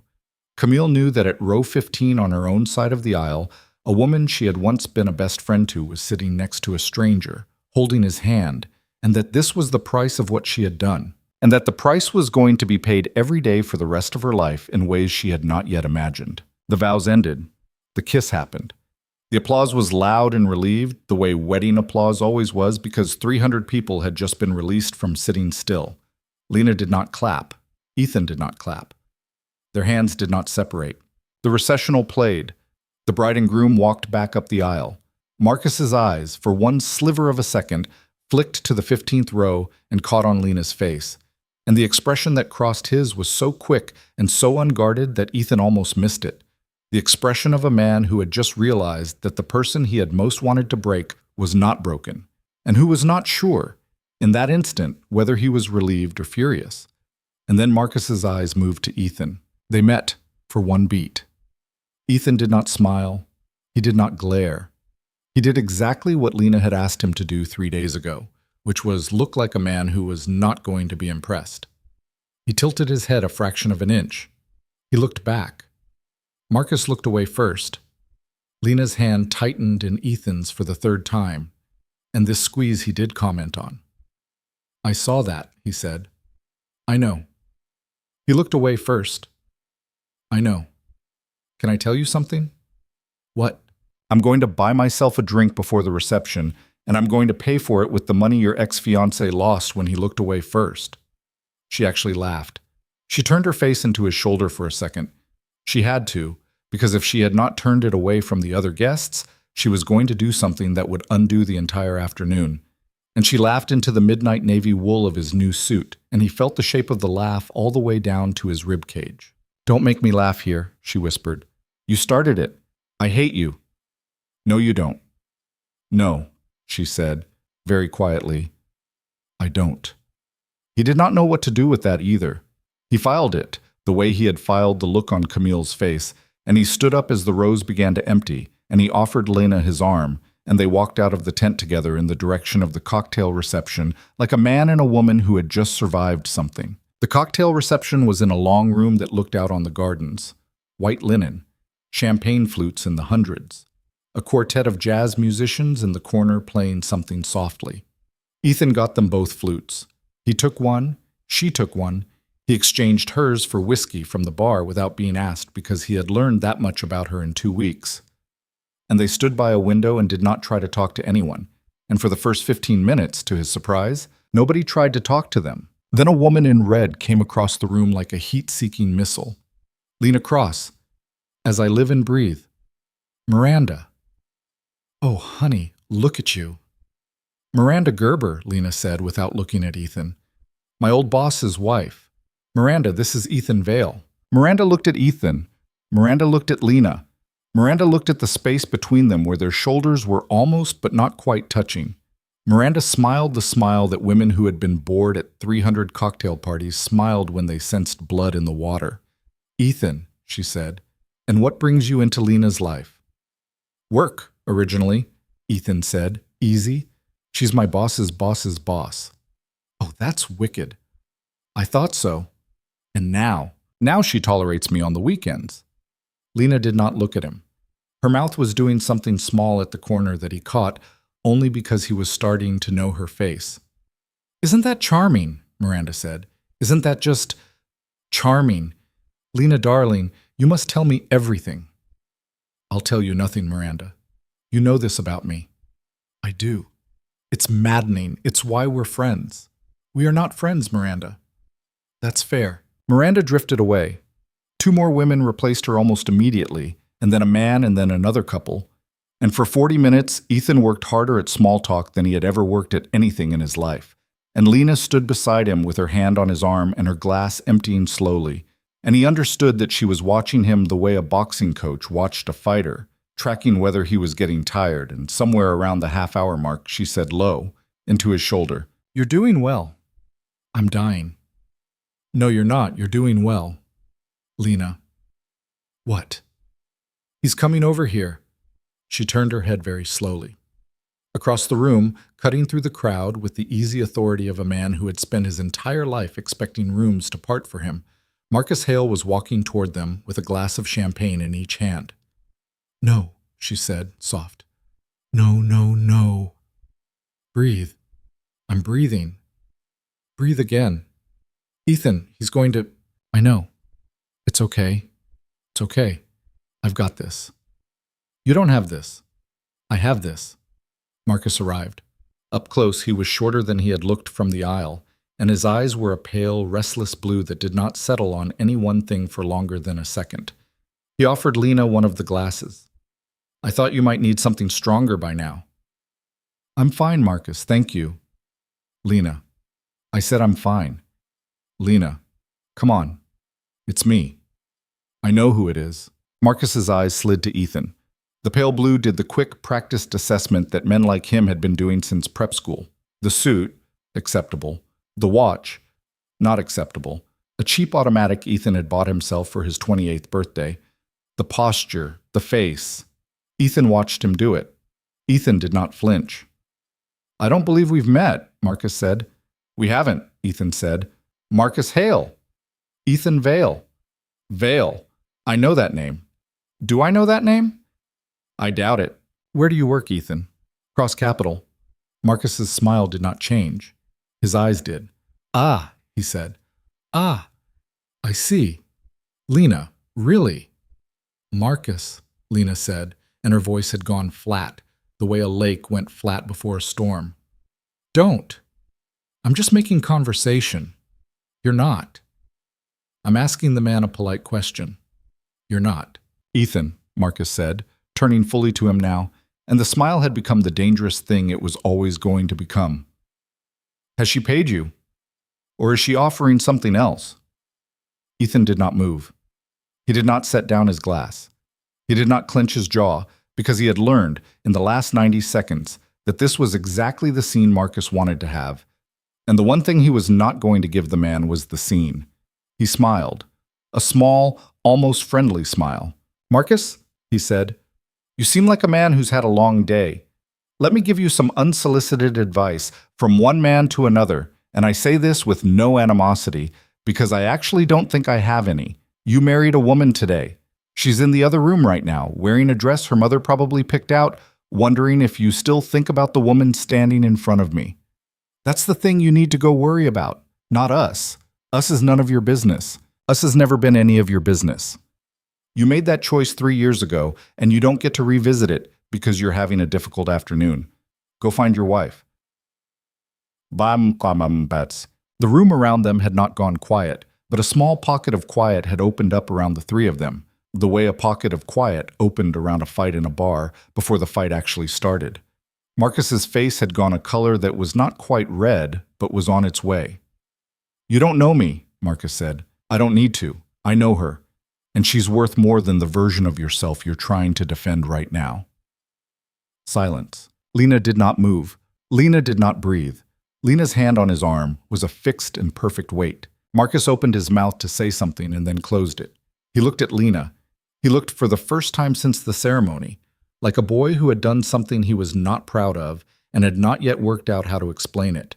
And then, with the instinct of a man who had spent 35 years getting away with things by walking away from them at the last possible second, he turned and walked away. Ethan let out a breath he had not known he was holding. Lena. Not here. Okay. Outside. Okay. She set her glass down on a passing tray. She took his arm again. They walked out of the cocktail reception through a set of French doors and onto a stone terrace that looked out over the gardens, and the cold hit them, and she let go of his arm and walked to the balustrade and put both her hands on it and leaned forward. And for a full minute she did not speak. He did not speak either. The garden below them was lit with small white lanterns that someone had been setting out all afternoon. Beyond it, the sky was turning the color of a struck match. Somewhere inside, the quartet had started playing something old and slow. Ethan. Yeah. You were not supposed to do that. I know. You were supposed to let me handle it. I know. I had him. I know you did. I had him, Ethan. You did? I know. I'm sorry. You're not sorry. I'm a little sorry. Why did you do it? He came and stood beside her at the balustrade. He did not touch her. He put his own hands on the stone, a foot away from hers, and he looked out at the garden. Because you were trembling in the ceremony, and I held your hand, and you stopped trembling, and then he walked up to us, and you started trembling again, and He stopped. He tried again. I don't know how to explain this to you. You hired me for one night. I know that. I know what I signed, but somewhere in the last 2 weeks you stopped being the job. And when he walked up to us in there, I was not pretending anymore. I wasn't playing the boyfriend. I was the man in the room whose job is to stand between you and him. I couldn't not be that. I tried. I couldn't. She was very still. Then she turned her head. She looked at him. Her eyes, in the light from the lanterns, were dark and wide and entirely open, in a way they had never been. Ethan. Yeah. I wasn't crying in there because of Marcus. No? No. What were you crying about? She looked out at this garden. She took a long breath. When she spoke, her voice was lower than he had ever heard it, stripped all the way down past CEO and past woman with a whiskey and past the girl who had learned to be unwanted gracefully at 12, down to the thing underneath all of those. I was crying because for 3 years I have been grieving the man in there. I have been sick about him. I have been sick about her. I have spent 9 months preparing for today. I have rehearsed it in my head. I have imagined every version of it. And I walked in there and I sat down in that row and I held your hand and I listened to him say his vows and somewhere around the third promise he made her, Ethan, I realized I don't want him. I don't want him back. I don't miss him. I haven't missed him in a long time. What I've been grieving for 3 years is the girl who stood in a bridal shop begging to be loved by him. I was grieving her, and she's been dead for a while and I didn't know. I was crying at my own funeral for a version of myself that doesn't exist anymore. And then you held my hand and I realized I've been dead for a while and I'm still here. Ethan, I'm standing here and I'm a person. And the person next to me doesn't know any of the things I think I need people to know about me before they touch me. And it doesn't matter. You don't need to know any of it. You already held my hand anyway. She stopped. She looked at him. The wind moved through her hair. And I don't know what to do with that, she said, very quiet. I really don't know what to do with that. Ethan looked at her in the lantern light. He looked at the woman who had sat in a chair in her office 2 weeks ago and quoted Derek out of context, and the woman who had crouched in purple sneakers with his daughter, and the woman who had said, I'm not going to hurt her across a candlelit table in a restaurant that used to be a bank. And he understood, with the calm that comes at the end of a long argument a person has been having with himself, which version of the 2 possible lives he was living in. He did not touch her. He said, Lena, you don't have to do anything with it tonight. No? No. Tonight we're going to eat dinner. We're going to dance one dance. And then I'm going to drive you back to your apartment, and I'm going to walk you to your door, and I am going to go home to my daughter. And tomorrow morning you are going to wake up, and you are going to decide whether you want to call me. And if I do, then we're going to figure out what this is, slowly. Because I have a 4-year-old, and I don't get to be careless. And you have a whole life, and you don't get to be careless either. And whatever we are, whatever this is, it doesn't get to start with a mistake at the end of a long day, okay? She did not answer for a long time. The jazz had changed songs. Somewhere below them, a small group of guests had come out to the edge of the garden with cigars, laughing, oblivious.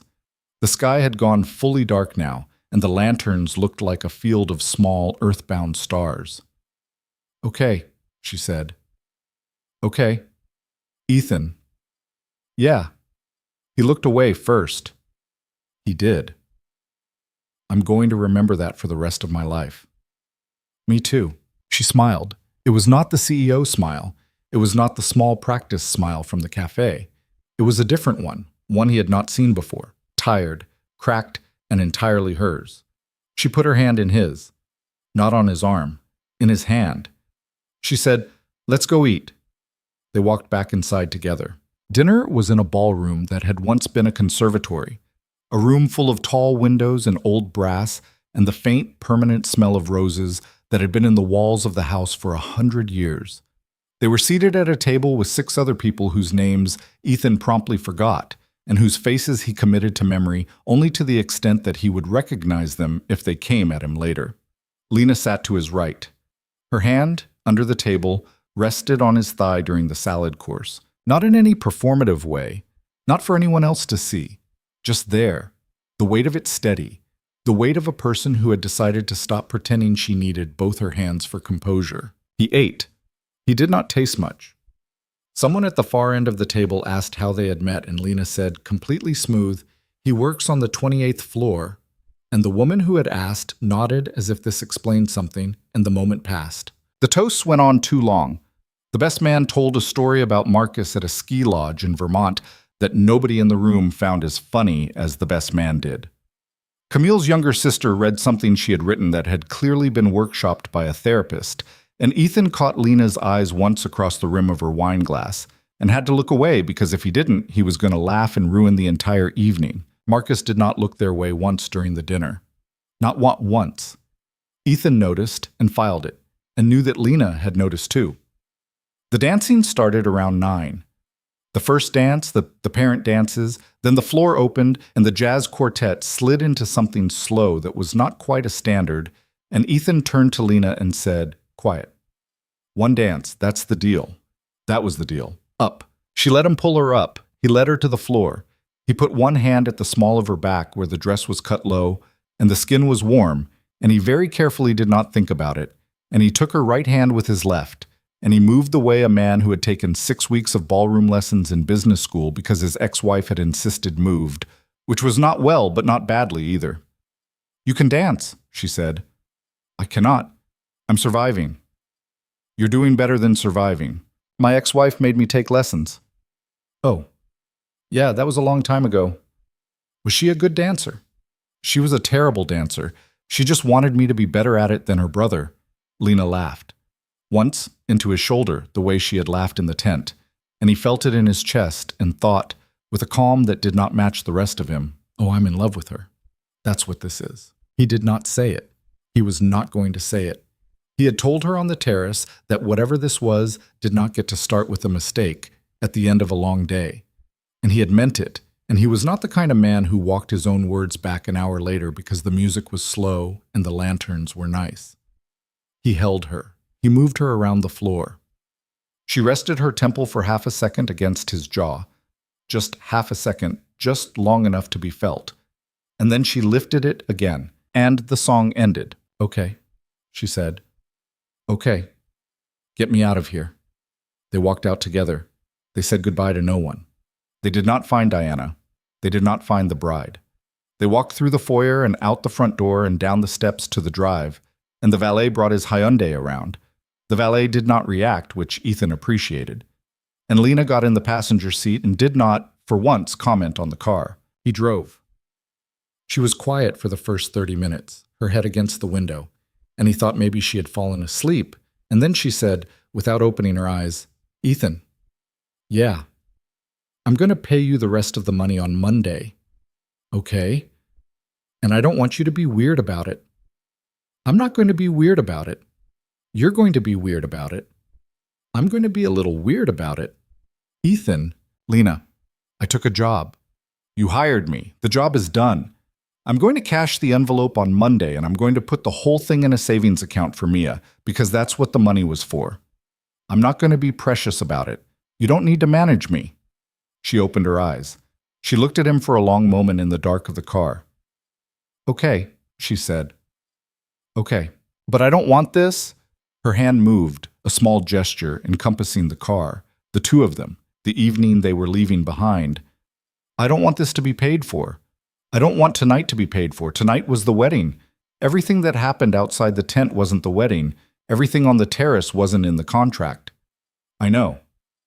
I want you to know I know. I know you know. Okay. A silence, then, Ethan, yeah. What are you going to tell your daughter? He did not answer right away. He had been thinking about it since the terrace. I don't know yet, he said. I think for now I'm going to tell her I had a nice time at the party, and you said hi back and the turtles were understood to be good. And I think for a little while that's all I'm going to tell her, because a 4-year-old doesn't need to be part of a thing until the thing is actually a thing. I'm not going to walk you in front of her until I know what I'm walking in front of her, if that makes sense. That makes sense. Is that okay? Ethan, that's the only answer I wanted you to give. Yeah? Yeah. She closed her eyes again. Somewhere around the Connecticut border, she fell asleep for real. Her head dropped against the window. Her mouth was slightly open. She looked, in sleep, younger than he had seen her, and not beautiful in the intimidating way she was beautiful in her office, but beautiful in the way a person was beautiful when they had taken their armor off and forgotten where they had put it. He drove for an hour with her asleep beside him, and the radio low, and the road empty, and he thought about nothing at all for long stretches of it, the way a man sometimes could when he had finally stopped performing a version of himself for someone else. He pulled up in front of her building. She had told him the address, somewhere around Marcus's Vows. Without fanfare, just slid it across the table of his attention and left it there. A little after midnight. The doorman looked at the Hyundai through the glass with exactly the expression Ethan had been expecting and did not enjoy. Lena. She stirred. We're here. She blinked. She sat up. She touched her hair, which had partly come down during dinner, and gave up. She looked out at her building. She looked at him. You said you'd walk me to my door. I did say that. Come up. Lena. Just to my door, not inside. I know what I said. I meant what I said. Just walk me to my door. I don't want to do the hallway alone tonight. That's all I'm asking. Okay. He got out. He handed the key to the valet. Her building had one, because of course it did, and he offered her his arm one more time for the last time. And they walked into the lobby and rode the elevator up to the 31st floor in a silence that was no longer the silence of strangers and not yet the silence of anything else. The hallway was long and carpeted and silent. Her door was at the end. She stopped in front of it. She opened her clutch. She took her keys out. She held them in her hand without putting them in the lock. Ethan? Yeah. Thank you. For what? For the whole thing. For today. For the last 2 weeks. For... Her voice caught, just once, and she steadied it. For what you said to him. I meant what I said to him. I know. I meant the part about you being worth more. That wasn't for the audience. That wasn't strategy. I meant that part. I know. She was looking up at him. They were too close. He had not noticed how close. The hallway was very quiet. The overhead light was the warm yellow of buildings like hers, old money yellow, and her face in it was tired and steady and awake. She did not lean in. He did not lean in. They stood there with maybe 4 inches between them, and he understood that both of them had drawn a line on the terrace an hour and a half ago, and both of them were standing on the correct side of that line on purpose, and that fact, that they were capable of standing on the correct side of the line, was the single most important thing that had happened between them all day. Call me tomorrow, he said. If you want to. I want to. Then call me tomorrow. I will. Go to sleep, Lena. You too. I have to drive home. Right, drive safe. I will. She put the key in the lock. She turned it. She opened the door a few inches. She stopped. She did not turn back to him. Ethan. Yeah. Tell Mia the turtle with the missing leg was my favorite too. He swallowed. I will. She went inside. The door clicked shut.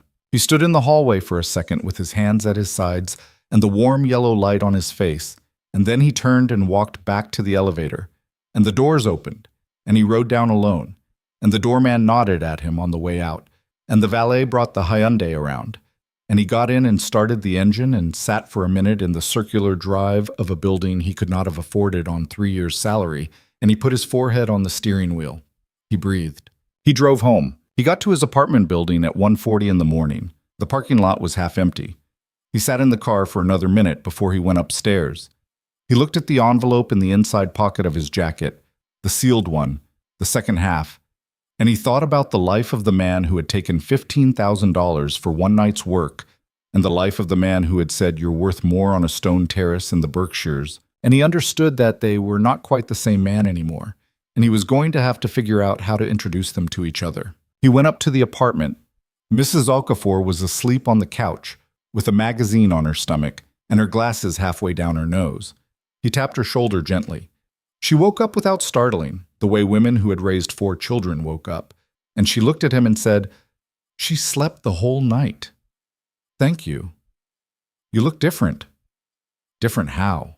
Mrs. Okafor considered him. She was a small woman with very clear eyes, and she was never wrong about anything, as far as Ethan had ever been able to tell. "You look like a man who remembered something," she said. He did not answer. He helped her get her coat on. He pressed another $40 into her hand, and this time she took it without arguing. He walked her to the door. "Mr. Vale?" "Yes, Mrs. Okafor." "Whoever she is, be careful with her, and with you, both." "Yes, ma'am." She left. He closed the door.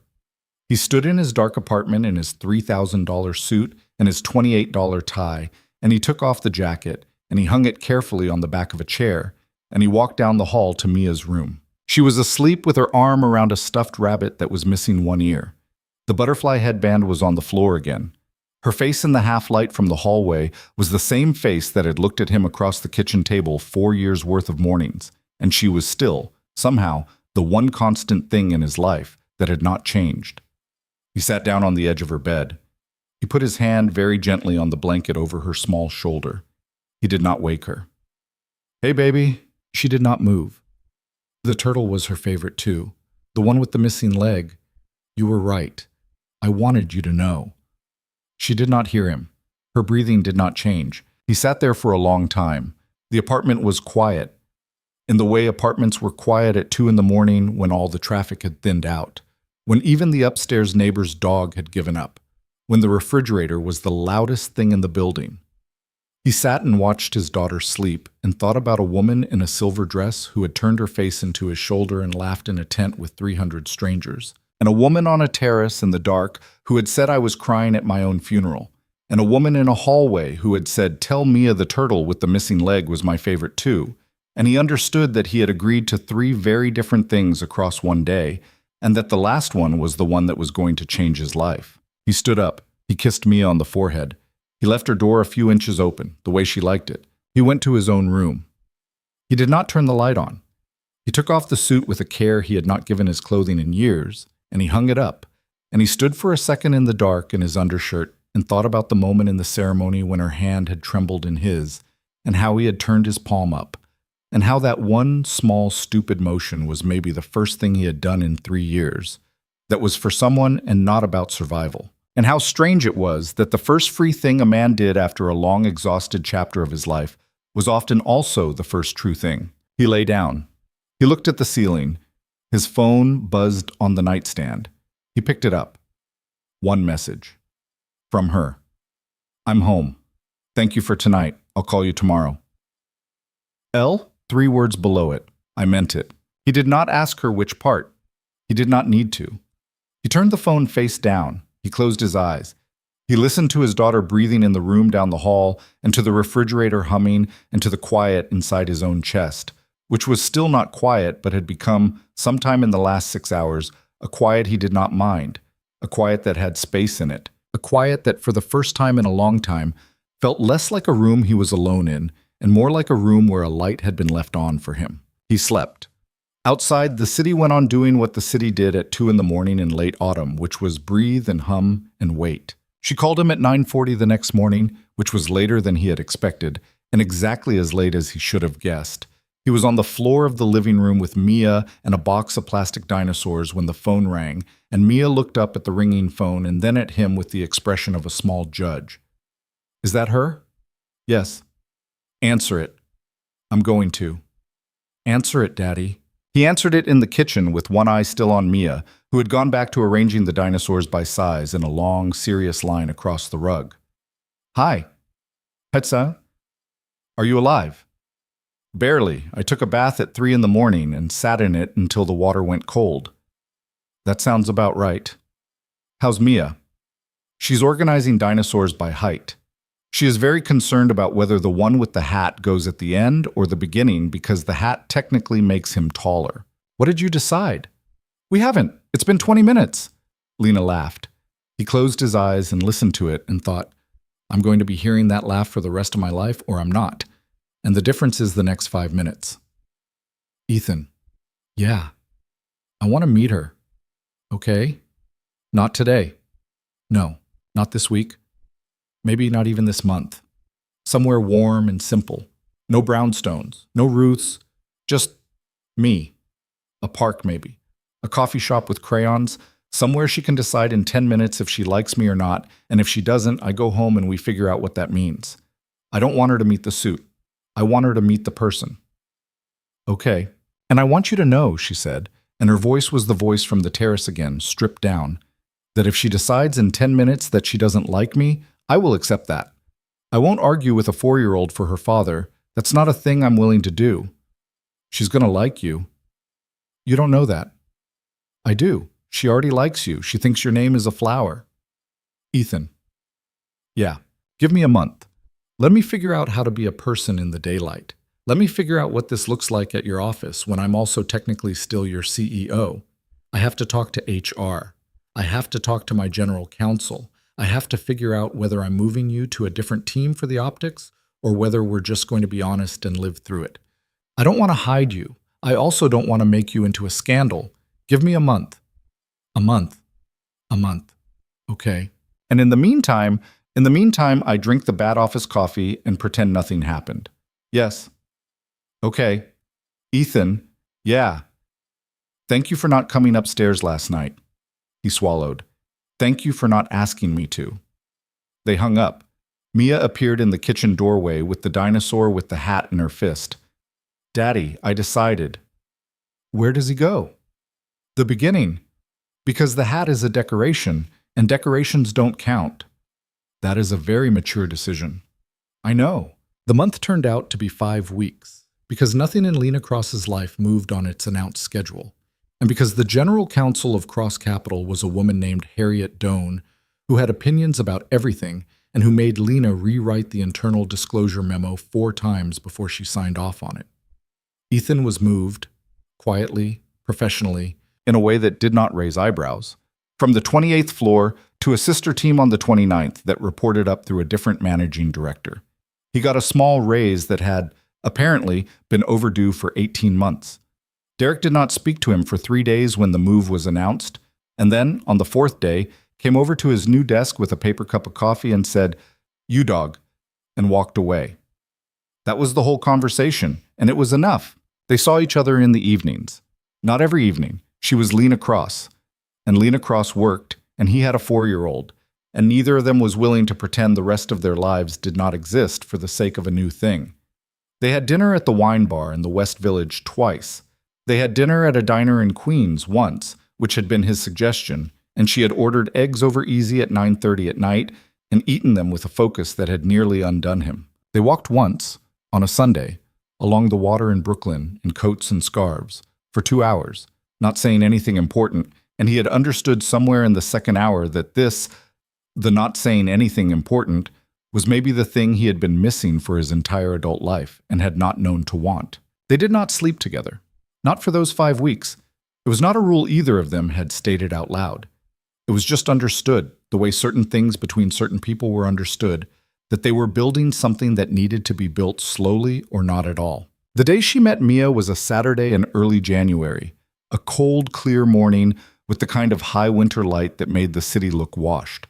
Ethan took Mia to the small park 3 blocks from his apartment, the one with the broken merry-go-round and the good swings, and Lena walked up to them from the direction of the coffee cart with 2 paper cups in her hand and 1 small paper bag. And she was in jeans and a navy peacoat and a red knit hat that she had clearly bought for the occasion, because Lena Cross did not own a red knit hat, and the effect of her in it was almost absurd. Mia looked up from the sandbox. Lena stopped 5 feet from the bench and crouched down in the gravel, the way she had crouched in the brownstone, and waited. Mia stood up. She walked over. She stood in front of Lena with her hands on her hips and her purple sneakers planted wide. "You're the flower." "I'm the flower."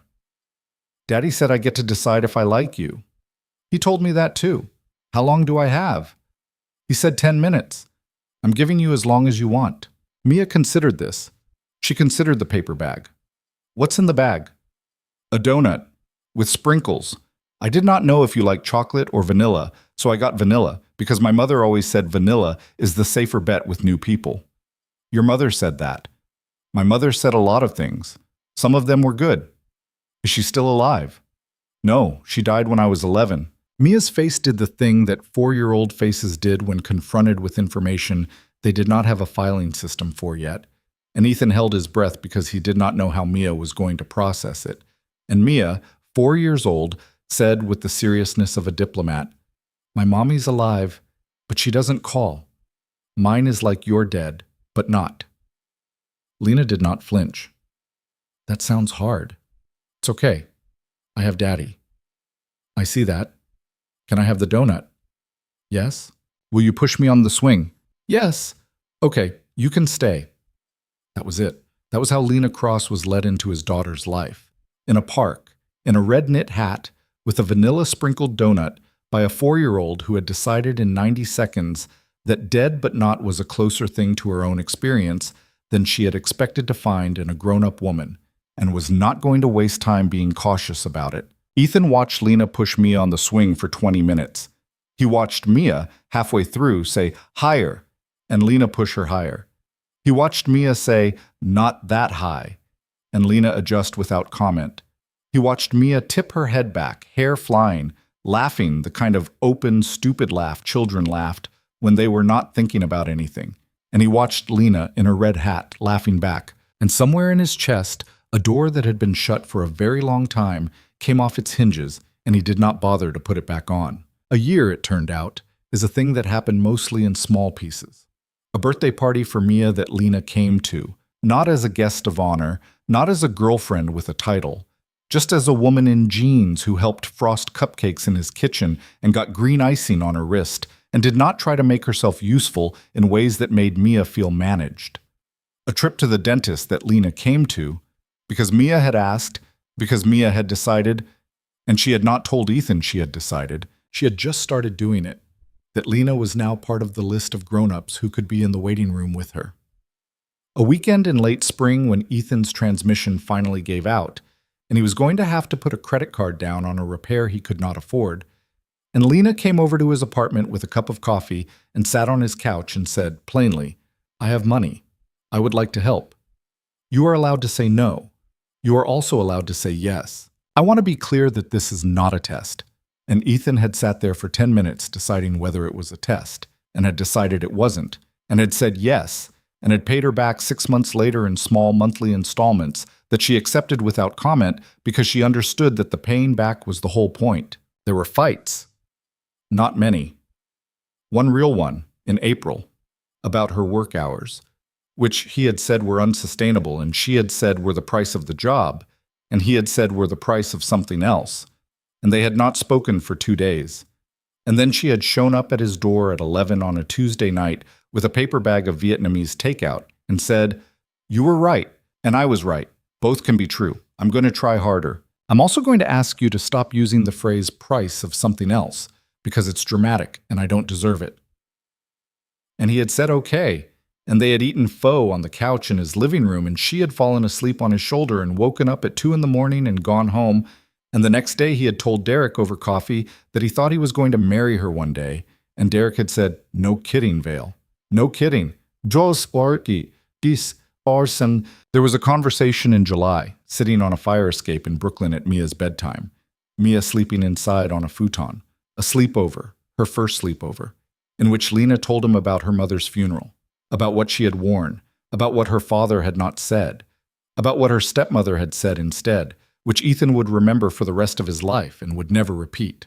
Lena told him the whole thing in one uninterrupted stretch, and he did not interrupt. When she was done, she said, "That's the worst thing I've ever told anyone." And he said, "I know."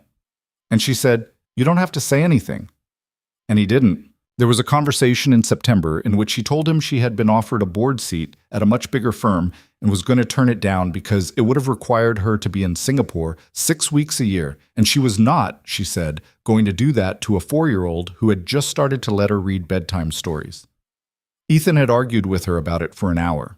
She had taken the board seat. She had arranged her Singapore trips so that she was never gone for more than 8 days at a stretch. Mia had cried the first time she left. Mia had not cried the second time. Lena had cried the second time in the car on the way to the airport, and she had told him about it later, and he had not judged her for it, because he had been crying in the bathroom at work the week Mia had first said Lena instead of Daddy's friend, and he had never told her, and he told her now. And there was the night in October, the anniversary of the Bellamont wedding, when Ethan had taken Mia to a diner for grilled cheese and come home and put her to bed and come out to the living room and found Lena sitting on the couch with a small box in her lap. She had said, "I was going to do this differently. I was going to do this at a restaurant. I changed my mind. I wanted to do it in the room where you told me it was okay to not do anything with it that first night." And Ethan had sat down beside her on the couch, and she had opened the box, and there had not been a ring in it, because Lena Cross was not a woman who was going to put a ring in a box for a man to accept or reject. There had been a key to her apartment, and under it, a second key, small, to a safety deposit box that had an address in her handwriting on a folded piece of paper. She had said, "I'm not asking you to marry me. I'm asking you to know where my important papers are. I am asking you to be the person the hospital calls. I'm asking you to be, in every way that matters legally and otherwise, the person I build a life with. The rings come later. I want to do the rings in the right place and the right way, and when Mia is old enough to have an opinion about them. This is the version we can do now. This is the version I have now. Will you take it?" Ethan had looked at the 2 keys in her hand. He had looked at her face, which was more afraid than he had ever seen it, which was brave in the specific way she was brave, which was not the absence of fear, but the decision to speak through it. He had said yes. He had said yes without even a second of performed thought, because there was not a version of him anywhere in the world that was going to say anything else. 13 months later, Bellamont again. Different wedding, different tent, different 300 people, in fact, fewer than 50 people, because they had agreed that 300 people was a Marcus Hale number, and they did not want a Marcus Hale number. They had chosen Bellamont on purpose. Lena had said in one of the planning conversations, "I want to go back to the place where I stood on a terrace and thought I was at my own funeral. And I want to walk across that lawn and get married to you, and I want the ghost of the girl I was to get to see it. I owe her that. I was her. I want her to see that she made it out." They had rented the estate for the weekend. They had put Ruth in a suite on the second floor with a view of the gardens, because Ruth had been there for all of it. The Persian rug and the brownstone, and the pancake turtles and the Saturday fittings, and the first time Mia had climbed into her lap uninvited, and Ruth, at 72, had cried the day Lena asked her to come to the wedding, and had said yes without ceremony. The day was cold and clear, the same late autumn light that had come down low and gold across the lawn a year before. And the canopy at the end of the aisle was not roses. It was birch branches with small white lights strung through them, and it had been built by a man from a town in New Hampshire that Lena had found through a friend of a friend. And it looked to Ethan like the inside of a winter forest that someone had decided to bring inside for one afternoon. Mia was 5 now. 5, and tall for her age, and wearing a dress that she had picked herself that was emerald green with a white sash, and that she had paired, Ethan had long ago stopped fighting, with the same purple sneakers, now 2 sizes bigger, that she had worn to the brownstone a year ago. She had a small basket of white rose petals. She had been briefed on her duties for approximately 6 hours by the wedding planner, and she had decided, in the end, to ignore the briefing and do it her own way.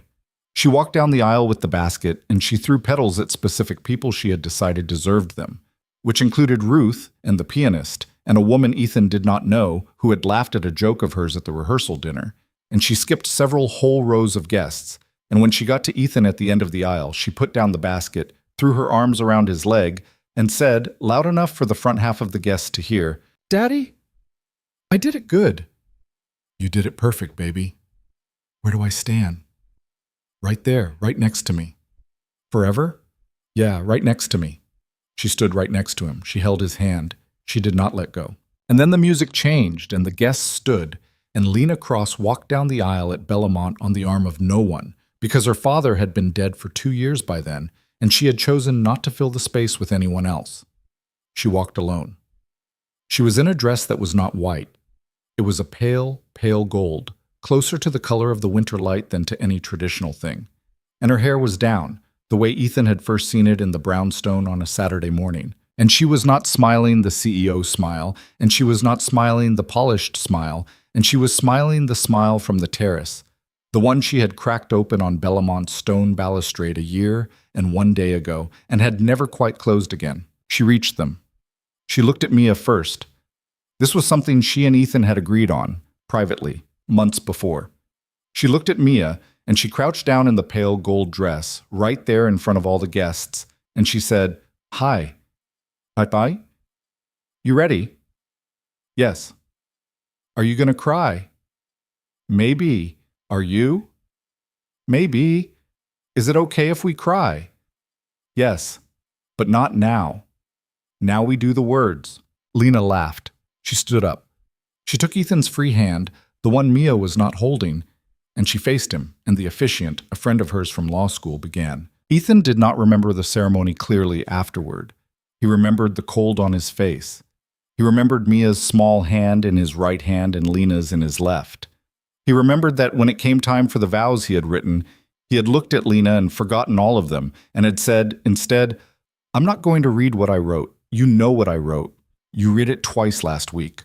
I want to say what I didn't write down, which is that a year ago in a different tent I held your hand while you trembled, and I understood for the first time in my adult life that there was a version of me who was not just surviving, and the difference between that man and this man is you, is both of you, is the life the 3 of us made. I'm not scared anymore. I want you to know that. I was scared for a long time, and I'm not anymore. And that's the thing I wanted to say out loud in front of everyone, because I want it on the record.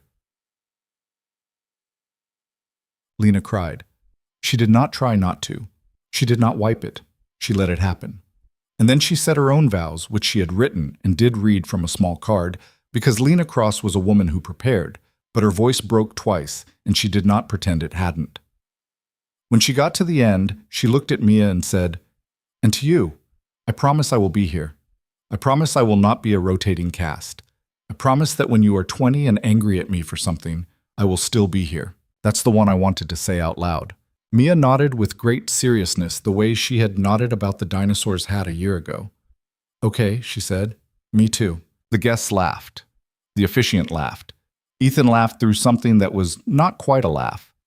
Lena leaned down and kissed the top of Mia's head, and then she straightened and looked at Ethan. And the kiss that came next was not for the audience. It was quiet. It was short. It was two people who had decided a long time before the ceremony that the wedding was a formality for other people, and the marriage had already started, quietly, in a diner in Queens over eggs at 9:30 at night. They walked back up the aisle together. Ethan on one side, Lena on the other, Mia in the middle, holding both of their hands, her emerald dress catching the wind, her purple sneakers kicking up petals that she had apparently saved for the return trip, and there was nothing in Ethan's whole life. Not his daughter's birth, not the $15,000, not the look on Marcus Hale's face when he had looked away first, that felt as much like the end of one story and the beginning of another as that walk did. The reception was in the conservatory, the same room that had been the ballroom a year before, and this time Ethan ate. He tasted everything. He sat at a small round table with his wife and his daughter and Ruth and Mrs. Okafor, who had flown up in a hired car and had been given the seat of honor at Mia's insistence, and he ate roast chicken and drank a glass of whatever Lena had chosen for him, and watched his daughter explain something complicated to Ruth about a dinosaur named Walter, who had, at some point in the last year, become a vegetarian again after a brief and confusing period of being a carnivore. Halfway through the dinner, Lena leaned over and put her mouth near his ear. "Ethan." "Yeah." "The terrace." "Yeah." "Let's go." They slipped away during a toast. Nobody noticed. They walked through the French doors and out onto the stone terrace. The same stone, the same balustrade, the same view of the same garden. And they did not say anything for a long minute. The lanterns were out again. Someone had made the decision to put them out for this wedding too, and they hung in the branches the way they had hung a year ago, and the evening smelled of cold and smoke from a fire pit on the far lawn. "Look at that," Lena said, quiet. "Yeah. I stood right here. I know, I remember. I said I was crying at my own funeral. I remember." She turned. She put both her hands on his chest, palms flat, the way a person steadied themselves against a wall. "Ethan." "Yeah. I want to tell you something. I want to say it out here. I want to say it where I said the other thing." "Okay." "The girl I was grieving, the one I thought was dead. I lied to myself about her. She wasn't dead. She had been locked in a room for a long time, and I thought she was dead because nobody had let her out. You let her out. You didn't mean to. You stood next to me in a tent, and you held my hand and you let her out, and the life I have now is hers. I'm not somebody new. I'm her, grown up, finally. And I want you to know that because I think if I don't say it, I will forget to say it, and I will let you think you saved me, and you didn't save me. You just opened the door. I walked out. Me. And the woman who walked out is the one standing here with you. I wanted you to know that." Ethan looked at her. He thought about the man he had been a year and 23 days ago, standing in a kitchen at 6:40 in the morning holding a sippy cup and a necktie. A man who had believed, on some level he had not examined, that his life had already happened and he was just the person in charge of witnessing it to its conclusion. He thought about that man and the woman that man had sat across from in a glass office 2 weeks later, and he thought about all the ways the universe did not save anybody, did not reach down and fix anything, did not bend itself to make things work out. It just, occasionally, put two people in the same room and let them decide to be less alone. And the rest, the keys, the donuts, the red knit hat, the terrace, the tent, the walk up the aisle, was what two people did with that room once they had been put in it. If there was a lesson in any of it, it was not a grand one. It was smaller than that. It was that survival was not a life, and a life was not built in single dramatic gestures, but in 10,000 small decisions to be present on a Tuesday when Tuesday was hard. It was that love did not fix broken people, because people were not broken, they were just alone, and alone was a thing that could be addressed. It was that the bravest thing most people would ever do was admit, out loud, to one other human being, that they were tired. And that sometimes, if you were very lucky and very stubborn, the person across from you would say, "Me too," and mean it, and not let go of your hand when the vows got hard. Ethan thought all of that in the half second before he answered. He did not say any of it. He said what mattered. "I know," he said. "I know you walked out. I watched you do it. I watched you do it for a year. You didn't need me to save you. You needed me to not be in your way while you walked. I tried hard not to be in your way. You weren't. Good." "Ethan?" "Yeah. Can we go back inside? Mia's going to notice we're gone." "She already noticed. She's probably telling Ruth about it right now." "She's going to be the worst teenager." "She's going to be great. She's going to be ours." "Yeah." They walked back inside. Mia looked up the second they came through the doors and did not say anything, because she had, at 5, already absorbed the lesson that sometimes grown-ups disappeared for a minute and came back and you did not ask, and she just scooted over and patted the seat next to her. Lena sat down. Ethan sat down. The conservatory was warm. The jazz quartet had changed into a small band now, and they were playing something that sounded like it belonged to a different decade. Outside, the lanterns kept burning, a field of small earthbound stars that would go out on their own when the night was long enough. A year ago, at a different wedding in the same house, Ethan Vale had driven up the long drive in a Hyundai with a clicking sound when he turned left and had thought, "I do not belong here." Tonight, leaving the same driveway with a sleeping 5-year-old in the back seat and a woman asleep against the passenger window, he understood that belonging was a thing you built, slowly, out of the small, unglamorous materials of a life. A grilled cheese, a red knit hat, a tremble in a tent, a key in a box, a turtle with a missing leg.